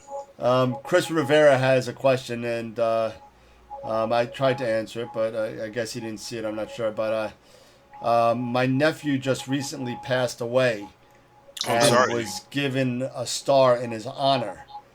And I'm looking to buy a telescope that works in the city. What would be the least hassle and suggestions? So, Chris, sorry to hear about your loss. Yeah, most definitely. That's a shame. That's sad. But so he's got a star in his honor. If you're looking to buy a telescope to see the star, I'd have to ask you, how bright is the star? Number one. Yeah. Because I have a star too. My father purchased one for me back in '86. Oh, lovely. Nice. And that's actually only a 9th magnitude star in Boötes. Right. And I got it when it first started coming out, and way back when, and I was able to see that with my 8-inch Schmidt, no problem. But if it's a 13th, 14th magnitude star, you may need something a little bit of a light bucket. You need something more of a workworse. So like an 11 or something. I said maybe even a 10-inch Dob, the little cheap 10-inch Dob would do it. Yeah. Depending on how bright it is. Take a look and see that. I mean, you can get a 10-inch Dob from Skywatcher for under $600. Yeah. I mean, it's a point and go. It's no computer. It's fully manual, but $600 is not bad for a nice 10-inch mirror. So no, I like these. I know there's some people get the hump about it, but I really like these. But by a star in the name of. I know there's no catalogue that they enter into, but I like the sentiment. I do. I agree. It's usually the International Star Registry. I think it is. Right. Oh, do they? Right. Do some of them actually go in a catalogue? Right. Well, lovely. And they do list the coordinates of it. Yep. And I've always felt, when I've seen these posts, I've always felt and tried to say when it's appropriate, I'll have a go at imaging it. I'll try and get a picture. It'll only be a dot, but right. But I'll still, have a go at, Yeah, exactly. We can try and find it in a star field. So you know, if laying out $1,000 for a scope that on a whim might not be a great idea, let us try and image it for you first, or Sure. locate it and see what the deal is. Sure. Um, No. you know, Yeah. But no, I like, I have never actually thought of that, but you know what? That's a great sentiment. And again, so, Yeah. I'm sorry for your loss. Deepest condolences, but it really depends on the magnitude of the star, of course, your budget and things like that. As far as choosing the right scope, there's so many things that go into it. Yeah, exactly. But yeah, it's the worst question of all, isn't it? What scope should I get? yeah. It's our most feared question. And Hey, it's I'm one of the new. What toughest questions. stuff? Yeah. What's It's scope? 13.2 magnitude. Oh, so you're gonna need if something like that, then You you're need a gonna need 10. something like an 11 or a 14. If you're going with an SCT, I'm not sure with a Dob. A 10-inch Dob would see it, depending on where you're at. Okay. Dennis said good night, guys. Good night. Good night, Dennis. Have a great night. Your Betelgeuse. Night, Dennis. Well, now I think Betelgeuse is kind of on its way down now. It is. So I mean, you may have some time to kind of wait to see it next winter. But depending on where you're at, and what your latitude is, and what city you're in, that's really going to limit your apparent visual magnitude that you're able to see with your telescope. So, Yeah. Picture of it might be nice too, though. Yeah, very sad. yeah. So I would definitely at 13.2, you need either a 10 or a 12-inch Dob, easy. Yeah. A 10-inch, $600, 12-inch, maybe like, 1,000. But that's what you're gonna have to. In order to see that, you're gonna need something very fast and very big. Yeah. So Have you guys ever used? I've never used a Dob. I have 3 of them. Oh, okay. Yeah, I have a 12-inch Orion XXI. Okay. I have an 18-inch Obsession. Oh, 18-inch. Wow. Okay. Yeah, that comes out at star parties only. That thing's a monster. Yeah. I had a 10-inch f3.9, which was nice. And I had an 8-inch Dob at one point. Actually, I only have 2 Dobs now. I had 4. Okay. Wow. I sold the other 2. You had a collection, my man. Yeah, I did a lot of visual for many years before I got into photography. Now I don't even do any visual anymore except for outreach. Gotcha. And now I don't even. My nephew comes over. I'll bring out the telescope and so he can see stuff. Because I've actually, I'm loving imaging and stuff, but there's that one telescope, the RC. Yeah, the Richter Cannon. Yeah. Yeah, that I've seen, and some people they're just loving that scope for imaging. They say that's like the true astrograph. Yes. Yes. Didn't we talk about this? You like this skeleton frame? You just opened up a whole can of worms. Fiber. Oh God. We're gonna be on until 3 a.m. It's gonna be daylight in the UK. Oh gosh. Everyone's. William Yang has a RC design in the catalogue. Yep. Yes, Does he does. Yeah. Yep. Yeah. Oh, Mr. Watson. Yep. Oh yeah. I've got to get a hold of him. I had a. Wow. It was so cool. I actually chatted on Facebook Messenger with William. At one point, it was like a quick 5-minute chat. We were talking about my scopes and stuff like that because he was thanking me for being a customer, getting I have 3 of his scopes. Nice. We've had a nice little chat, and he said and he seems like one of the coolest guys. I'd love to have a chance to meet him. I've got to get a chance. I've never been to a star party. Oh my goodness. I haven't never yet. I've got to get a chance, to get to, maybe next year I'll have the chance to get to Nice. Isn't Okie Yeah, Tex that near would- you? you'd love Isn't that the star party near you? Okie Tex? I think that's well, it's closer to you. No, because I'm not sure. Well, I'm in Illinois, so I'm just outside of Chicago. You're in so, Illinois. Yeah, I was a You Titans got a fan. Titans hat on. Oh, I love my Titans. I thought you were in Tennessee. That's a No. I used to live in Tennessee for a short while, but no. No, I've lived here just outside of Chicago. Oh, I just like. Well, I've been working for McDonald's for 30 whatever years, so we just moved to outside of Oak Brook to Chicago downtown. Yeah. So I haven't been there in a couple years though. So Yeah, I remember going to one of the. I think it was the original one that was over there. Yeah, when I was young. Yeah, Des Plaines. Yep, Des Plaines. But yeah, it's I've never had a chance to go, and you always hear about these really awesome star parties. I know they have a really cool one in Michigan. Okay. That I'd like to someday check out, and I know, is it like you're in New York, so they have that really cool one. Is it Cherry Springs or Cherry Springs? Yeah, and Black Forest. Yep. Okay. They're both in the same spot. It's in Cherry Springs Star Party. Though Cherry Springs is in June and Black Forest is in September. Okay. Usually the September one's better. Okay. But I've been there many times. Cool. As far as NEAF is concerned, William Yang's there every year. I met him last year. Really nice guy. Yeah. He seems like it. I met him. I met my buddy Felipe over at Prima Luce. Yeah. I met the guys from Pegasus Astro. So I met a bunch of guys. So it's really nice to. Some of these guys are really nice. Scott Roberts, Explore Scientific. Got to get out to Astro to come to NEAF. Yeah, I've got it. Oh, that would be nice. Yeah. All it takes is money. You got to get out there, man. get him over here to the States, just man. Get a Check table. it out. Who would be send as a rep? Me. Oh, there you go. No, I don't. I think. There you go. I think the owner and his trusty, long-suffering sidekick should have that jolly.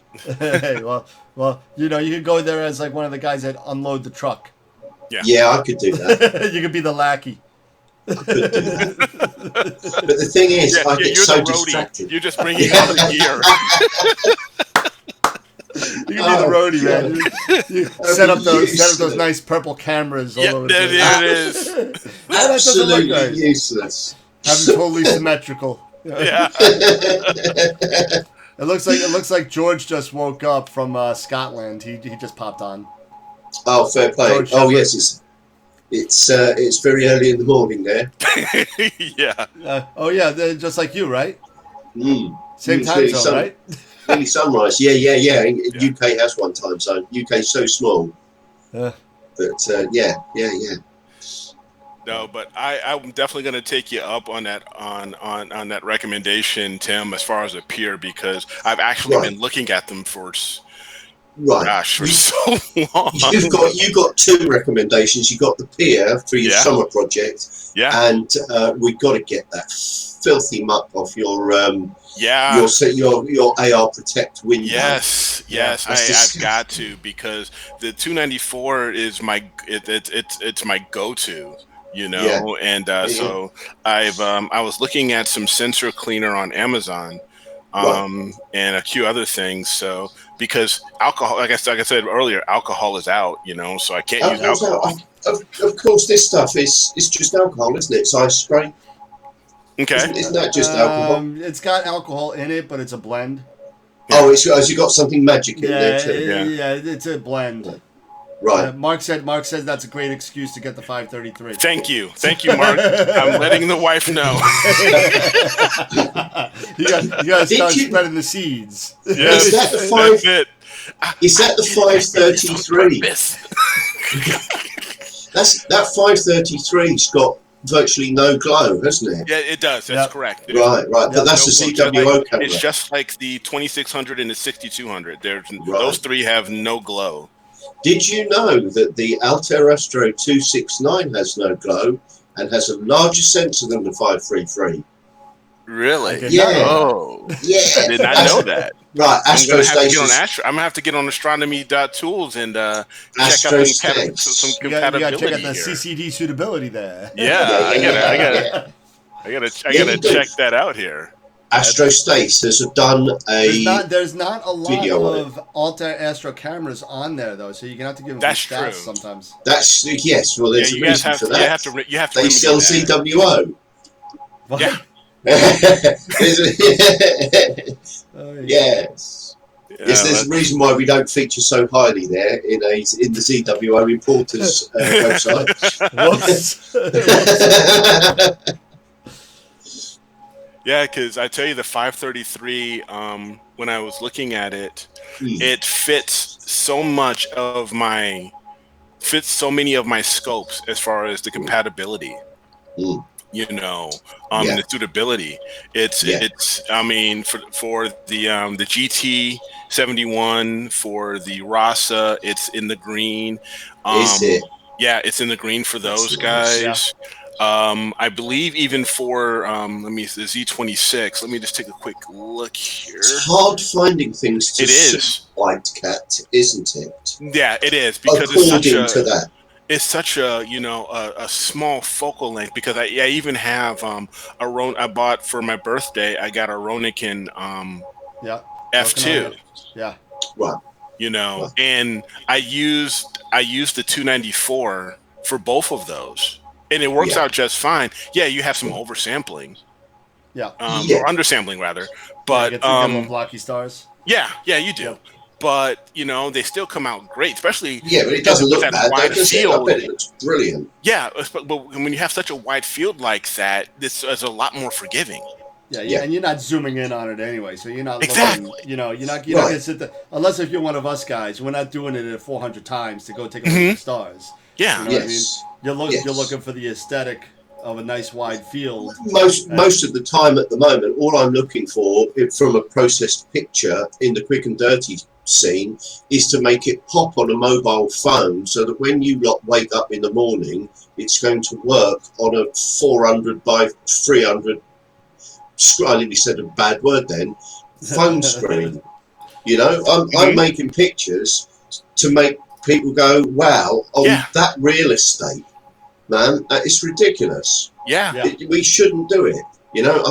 My real processing is very pale, very subtle, very almost washed out monochrome. To make it pop on a phone.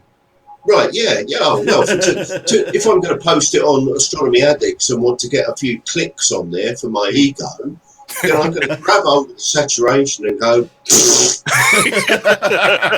Oh, look at those blues! They look like neon. Yeah. But I tell you, I absolutely, I love wide field. Yeah. Wide field is, especially when you're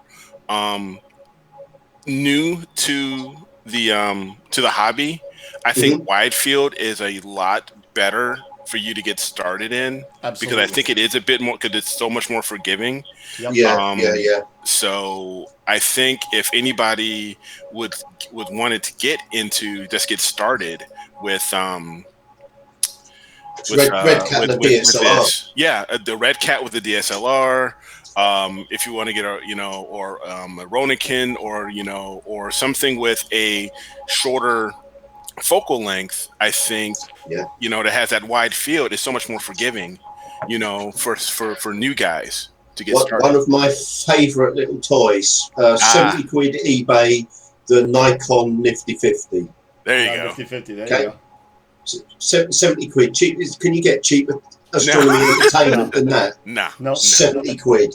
No, you can't. Don't show that to Dylan. He'll throw it against the wall. It's not for the purist, is it? Very aberrated. Is that even a word? Very spiky stars with it. Now it does a neat little job, doesn't it? Yeah. It's a pleasing little.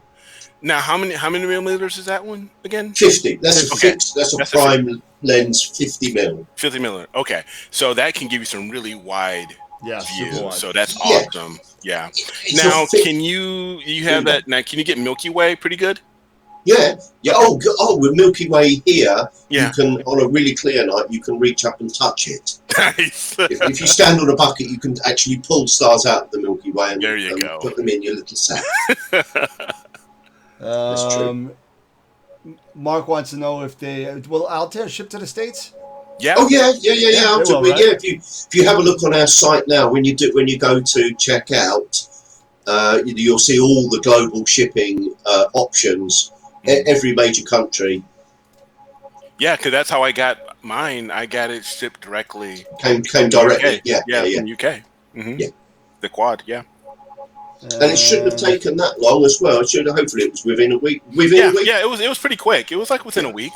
Yeah. Good. So it Mark wasn't said no. try That using was the Nikkor 20mm f1.8 speed.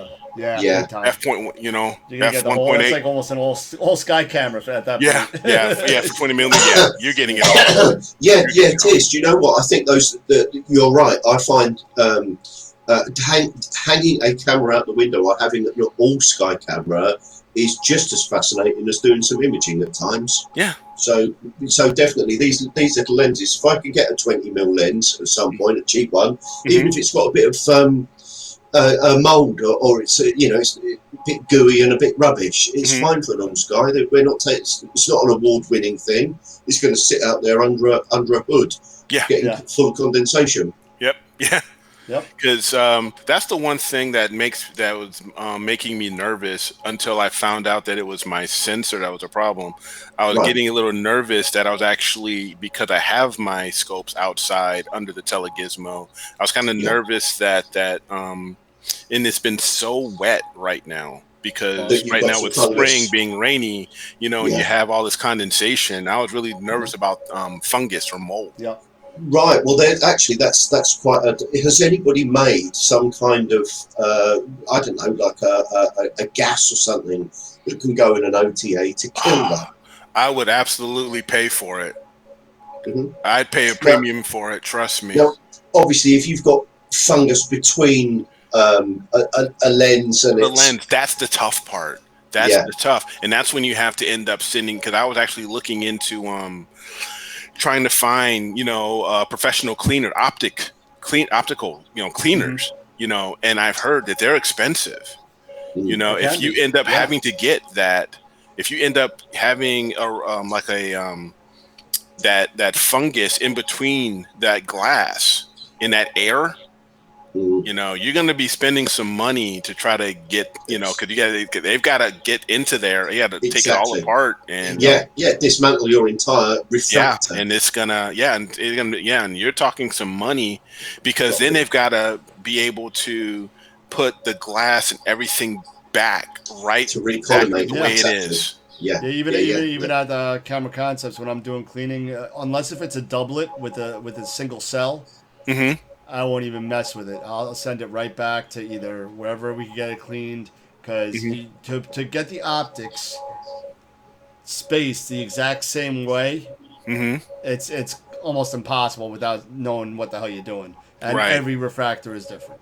Yeah, I would assume that you would need your machine. It would not be on the bench with its light source and its pattern. And so as you're assembling the cell, I would assume the optician would be viewing it at that. It would be on his collimating bench. I would assume. I would guess so. Yeah. It wouldn't just slap it together and go, probably be all right. Yeah. I mean, it's one thing with the Schmidt Cassegrain or a Newt where you're cleaning primary mirrors or lens, corrector. It's completely different when you take it off that corrector. The only thing you got to do is make sure it goes back the same way.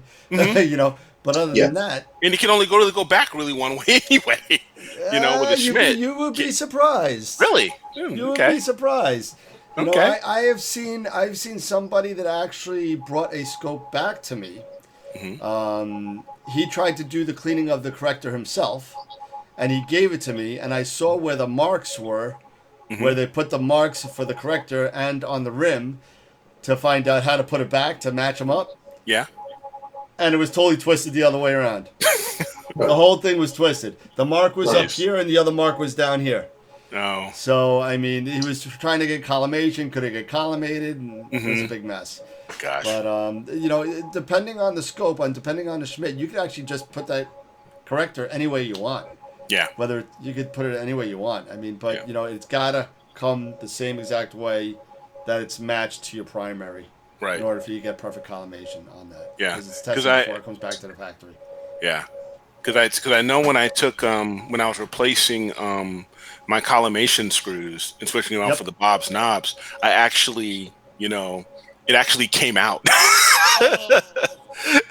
You know, so fortunately, I was holding on to everything. Ow! You know, so I didn't have a kind of like this. Yeah. And I should have known better. I should have just did it one at a time. Yeah. It actually tells you in the instructions to do. Again, read the blanket manual. It actually tells you do one at a time. Yeah, do one at a time. Exactly. That guy the telescope wasn't pointed up. That.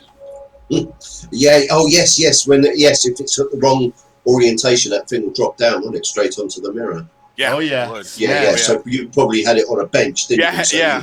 Because I had mine off and it was tilted, downward because, you know, and then I was unscrewing things. I'm like, okay, there's one, there's two, there's three.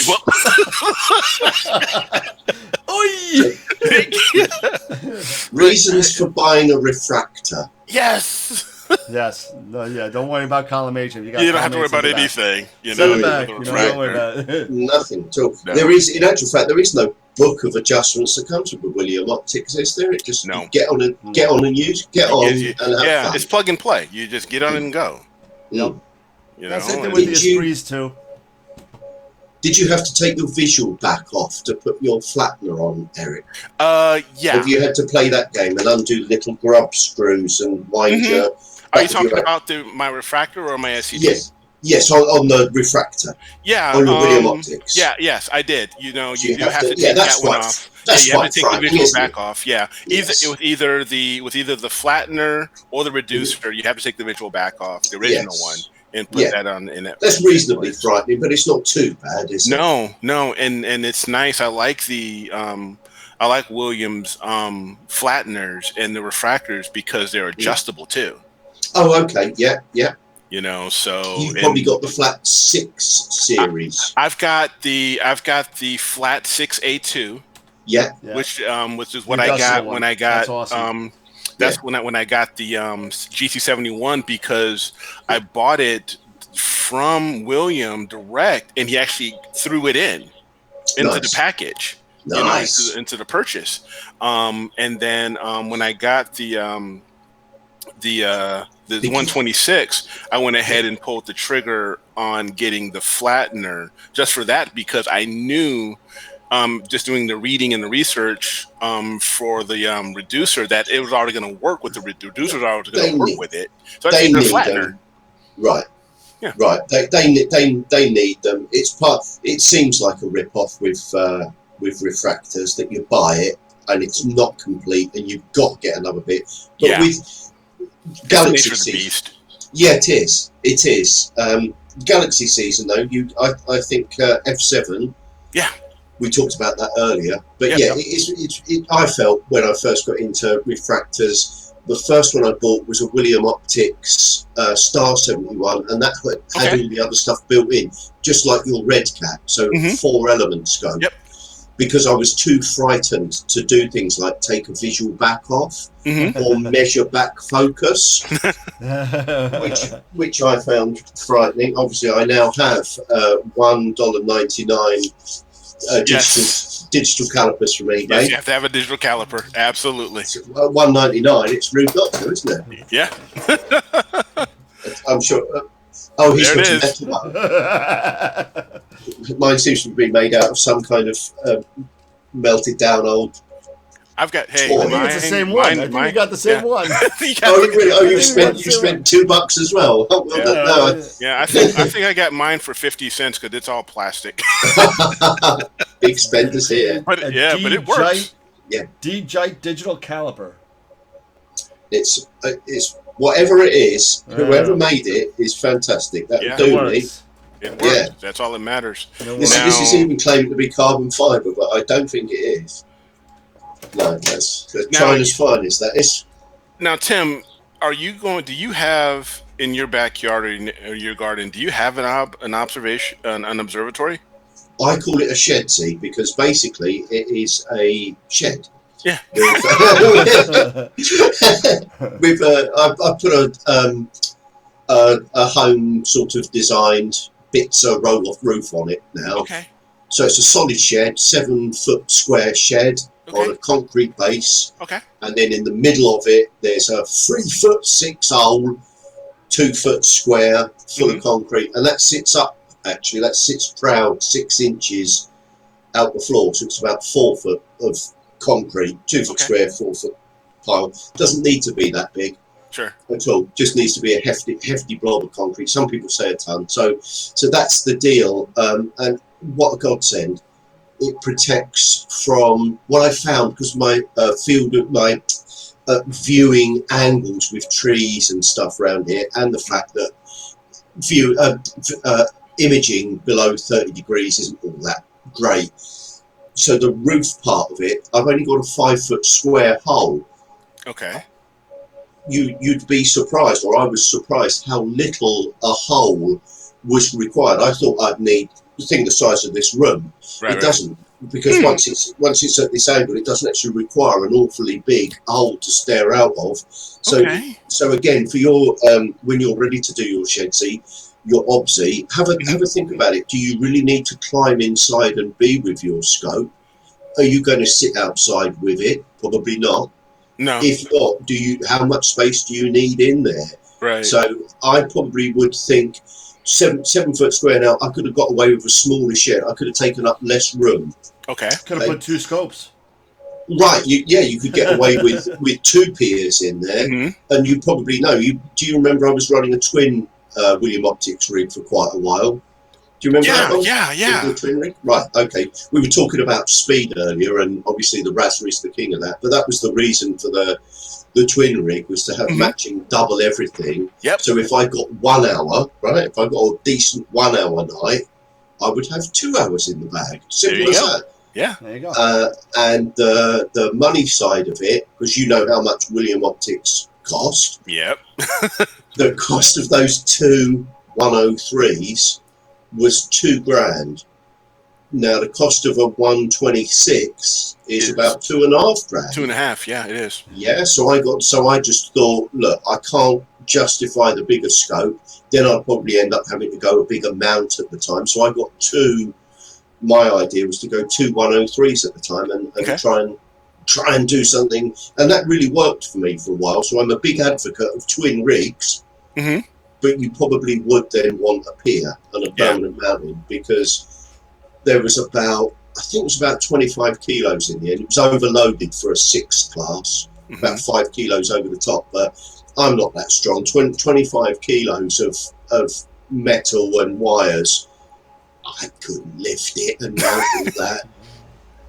And if you're looking at a barbell, if you go to the gym, you can push it, but when you're holding it like this, in your slippers at midnight, no. That's a bit of weight. No, thank you.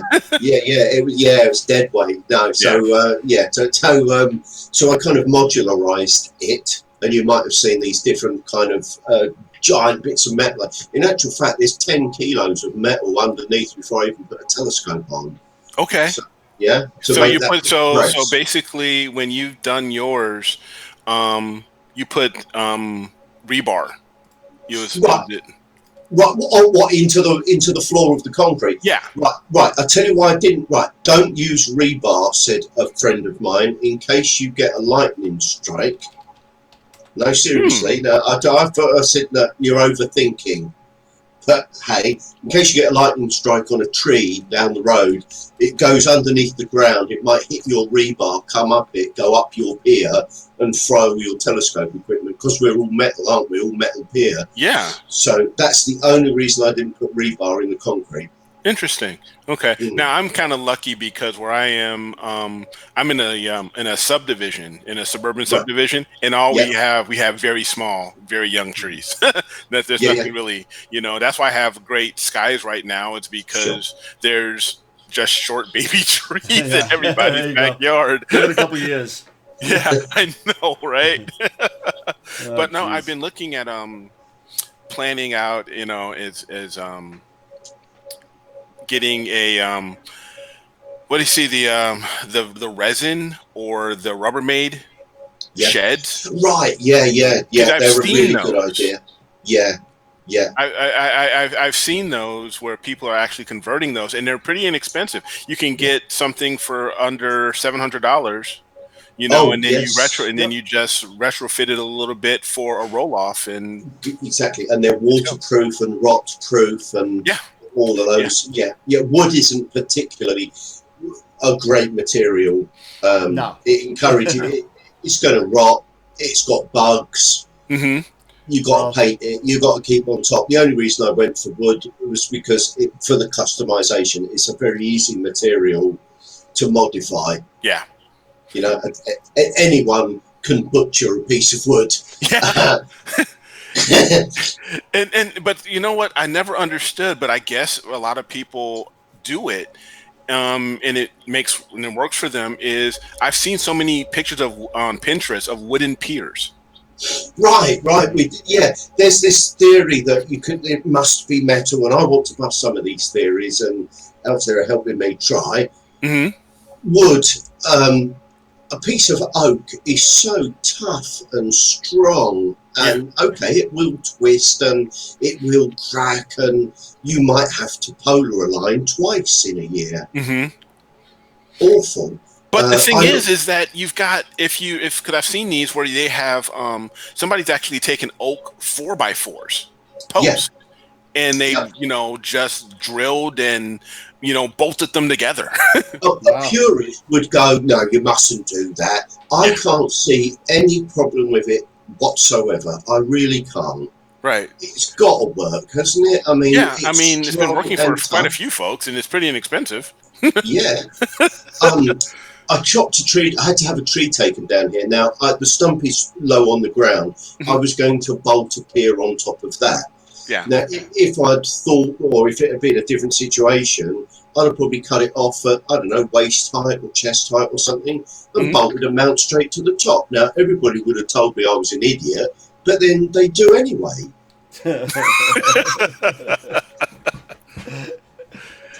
Now, I don't think it would have. I think it would have worked perfectly fine. I think it. Yeah, no, I think it probably would have worked just fine. And so I'm tossing all these different ideas. Do I go metal? Do I go wood? Do I go concrete? Which way do you go? And you know right, what? metal $500. You can't go wrong. Everybody's doing it, and it's got an adjustable lid. Now let me ask this: as far as Yes. that pier, mounting plates. Yeah. We've got all sorts of customizable mount. You mean the plate that goes between the pier and your mount? Yes, exactly. Yes. Exactly. Pier So, adapters. okay, so that's then my next question is, because I have seen you go to different websites and you're seeing mounting plates for $500, and I'm like, eh?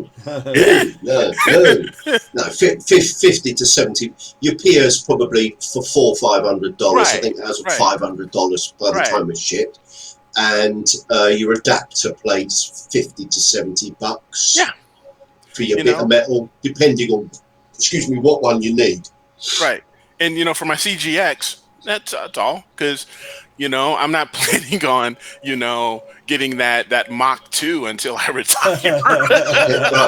Nice. Exactly.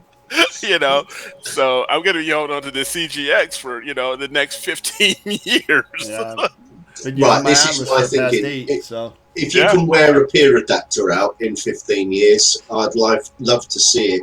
Yeah. These things, it's another purchase that, it's another $500, but it's another purchase that you can't damage. It can't crash. It doesn't need updating. how what other lovely things. Oh, it's been, these particular ones have been flame. They get coated with something and flame spray. They can never till the end of time corrode, Right. because of the way they've been treated. Yeah. You know, So and that's what makes me want to lean toward, you know, if you a went good £100 quality metal Right. pier. Right, go $100 less, and you'll be repainting it in a year, and all the bolts will go rusty. Yeah.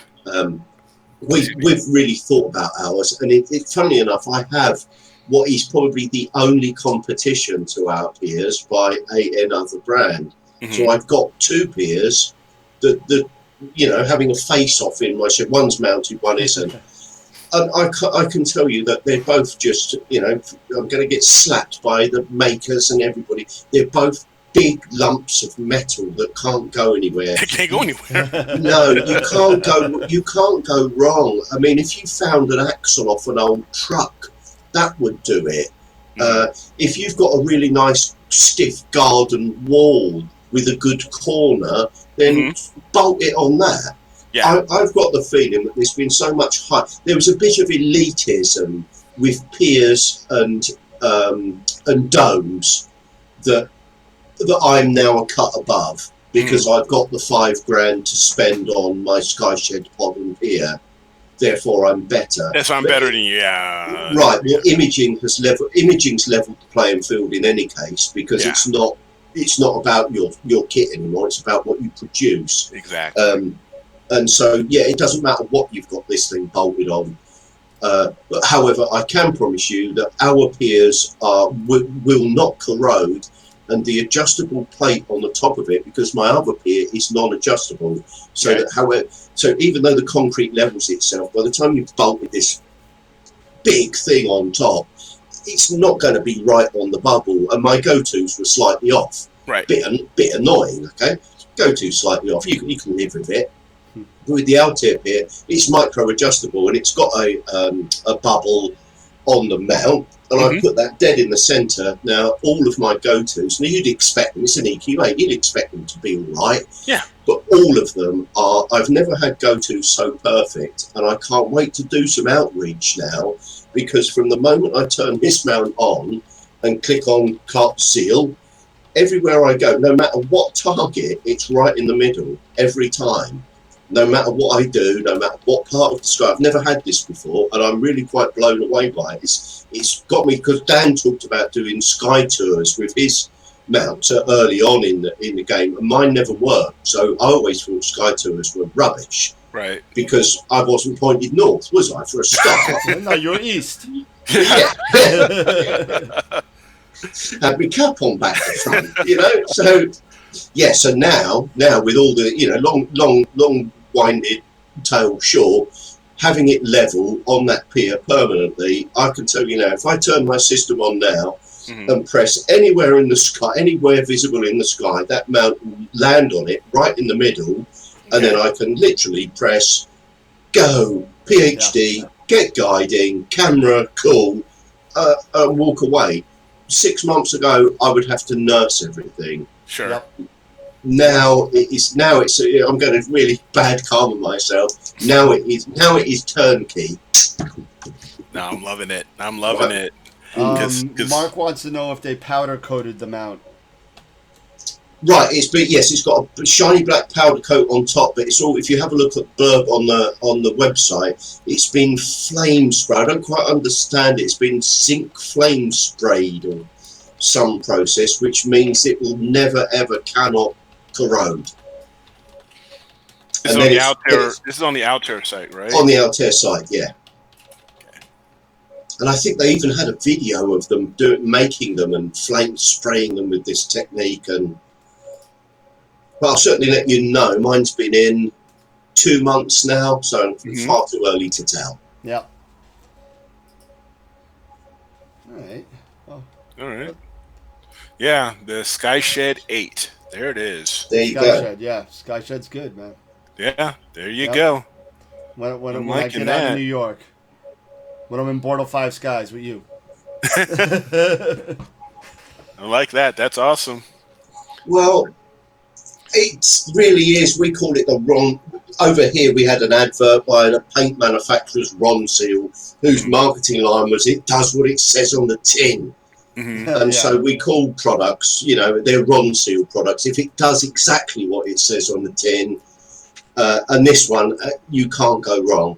Right. And you can get them. We ship to the States, so you can get them. I don't know if there's any actually over there at the moment. But yeah, you want one of those, I know there's a get one. couple out there. There are some people over there, and their name escapes me at the moment. I don't want to name drop the wrong company. And at 5:15, I can't remember who the big one is. Oh my God. Lansing Sky? That's Lansing- Takahashi. Yeah, Lansing Sky. Yeah, it's that. Oh, Lansing Sky. Okay. Yeah. I think they're the major master importer or master distributor. Okay, over here in the States for Altair. Okay. Yeah, I think. Okay. All right. But Is it almost 5 o'clock there? 5:15. So Oh my God, you got to get some sleep, dude. Yeah, it's a 5 hour difference. Usually we're done by 11, so we're going to go and get some sleep. Yeah. Put the kettle on and that's wake right. the Don't house up. forget. Don't forget. It's only 11 where Eric's at. Yeah, So- no, it's only 11 here, so I'm like, this is usually when I'm out in the backyard, just getting rolling here, you know. And I gotta go do my flats. So What time do you? Oh, you must be midnight then, Dan. yeah, it's 12:15 here. It's Where are you, 11:15 midnight, over in yeah. Eric, and it's 5 whatever by you. yeah, Yeah, I never got to look around in Chicago. I've only been through. I've managed to get out of the airport twice and run across the road before it was time for my next flight. I must spend time. it's an Chicago. amazing. Once we're past all this, and it doesn't, in the Windy City doesn't look like a zombie apocalypse or a barren wasteland, because it looks like that right now. I hear you. You should. It's an amazing city. I've lived here. I was born and raised in Chicago. Okay. And it's nothing like it. Right. It's such a fun city. So many things you can do. Yeah, but just I've been like to Chicago many times. Very nice city. it Very is. nice. It is. Right. It's a really nice city. You can go out there, catch a ball game. I'm a Sox fan, but everybody talks about the Cubs. I don't know Of course, why, but they Wrigley do. Field, because Wrigley Field. That's why. The White Sox, man. Come on, Amen like out. White That's all you Sox? know about Amen out. Yeah. Chicago actually has 2 ball clubs. Yeah, exactly. That's like New York's got 3 football teams. But no, you should, and whenever you get a chance, you should come on out, and I'd love to get to, we all get together in person, and and I could show you around. It will be this another reason, another contrived reason for the club members. I want to come and visit, globetrot. Imagine you go. it. Imagine how many places we can all globetrot and stay and visit. I mean, Yeah. it's the same deal. If you ever want a bad fortnight, come to the United Kingdom. I'd love it. I'd absolutely love it. I've always wanted to try to, do stuff like that. I've been to Europe. I've been to, 'cause I was in the service for a while. So I have. They get you over to Germany. Yep, Germany. I've been to Sicily. I've been to Spain. Because I was in the Navy, and but I have actually. But we stopped at Rota, Sigonella, Sicily, when I was out in the Mediterranean, stuff like that. But then I went over to the West Coast, and I was heading out towards Japan and Guam and South Korea. But I had never had a chance to have the opportunity to go to the UK, so I'd love it. United Kingdom. Yeah. We'll have a star party. I mean, the club is going to get bigger, and we must have a star party. Oh yeah. We're nearly 2 years now. There's a field. I can't afford it at the moment. There's a field that surround the little house here, and I'm toying with the idea of if I can afford it, that make a nice addition, and then we can have There 500 you go. people star party in the garden. I can bring the white cat, and this also give me another reason to maybe go get a, one of those little mounts to put the white cat on. Yeah, get like an AZGTI, just throw it on there. Yeah, there you go, something like that. Or So an ioptron or something. yeah, Little yeah, tiny yeah. Those ones. ioptrons with those sky I'll tell you guided what, probes, Star that's a- Adventurer or whatever. That's Yeah. a nice one for me to bail out in a minute on, actually. What do you guys think of little mounts? Because I have something called the iOptron Smart EQ Pro, which I think is still... Oh, no, it's not, because of the new Skywatcher with the wedge on it, Dan, which Dan has. Yeah, the There's- GTI. Yeah. Right, the Smart EQ Pro used to be the tiniest proper EQ mount. And it's battery powered, isn't it? But I think it's being overshadowed now by things like the AZ GTI. Well, the AZ GTI, just so you know, that's an alt-as mount. They don't Yeah. sell that in an EQ design. But it's got So- a wedge, hasn't it? I do. I stole it off a Star Adventurer. Ah, that's you did it.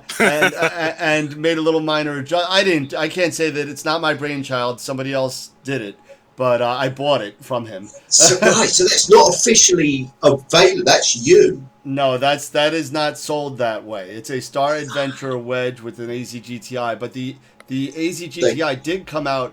Figure this out. They came out with the software to run it in EQ mode without a wedge.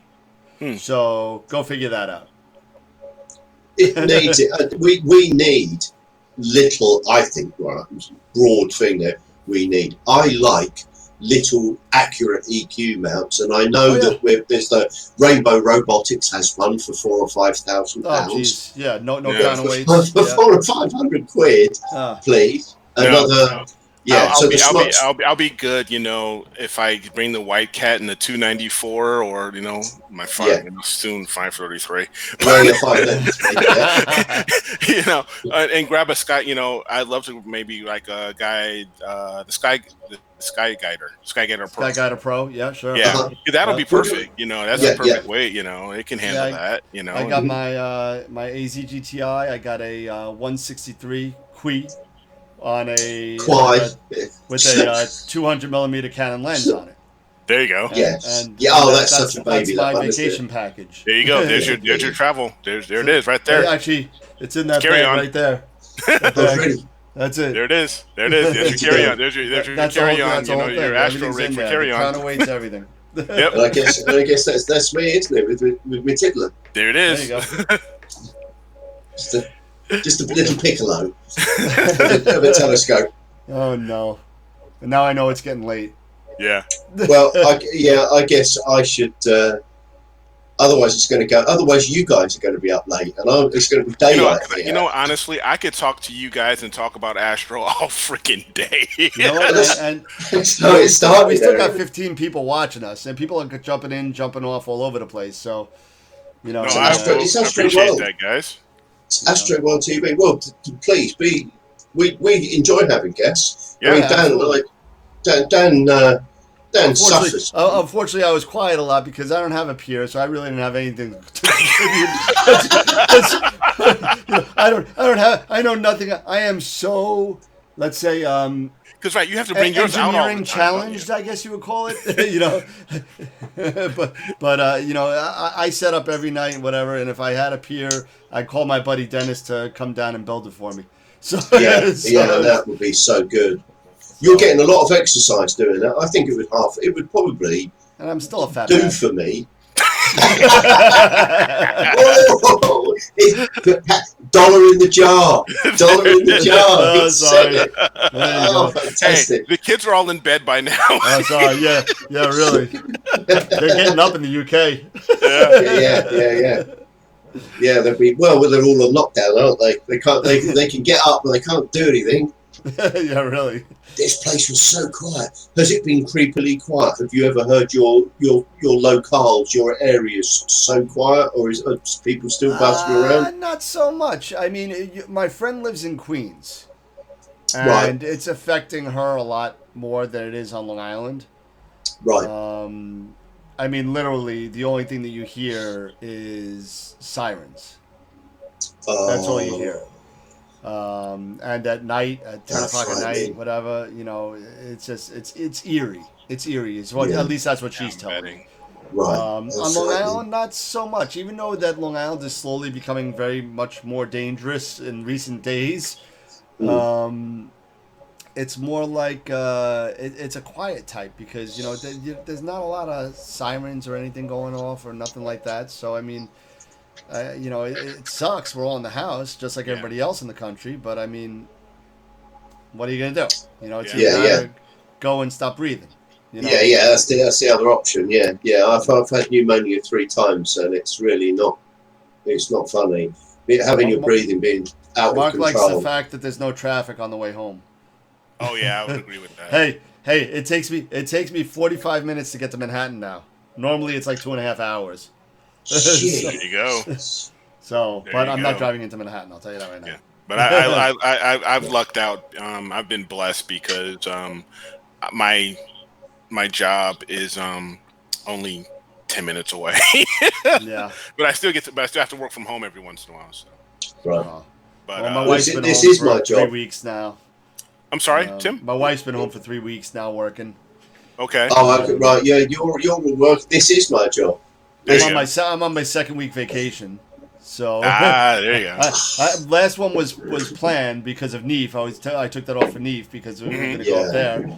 And then this one, I was like, "You want me to take a second one?" He's like, "Yeah." I said, "In a couple days, I'm going to be like, you want me to take a third one?" Because I am not looking forward to going to work at all. Right. Zero. No, because my I'm wife considered an my wife essential does this. worker. My wife works apparently. from home too, so it's Right. making things really interesting. Right. Having a 13, a 10-year-old, and my wife, and Oh, and it's me. gotta be We're all crazy. in the same house, and I'm helping them out with homework because Oh, my now God. they've No Common now Core. they're doing No Common homework. And they're Core. doing, now they're Whoever thought of Common Core, Moron. I want to beat them because math is math. Yep, I'm I agree. sorry. That's as plain as 2 + 2 is 4. I don't care.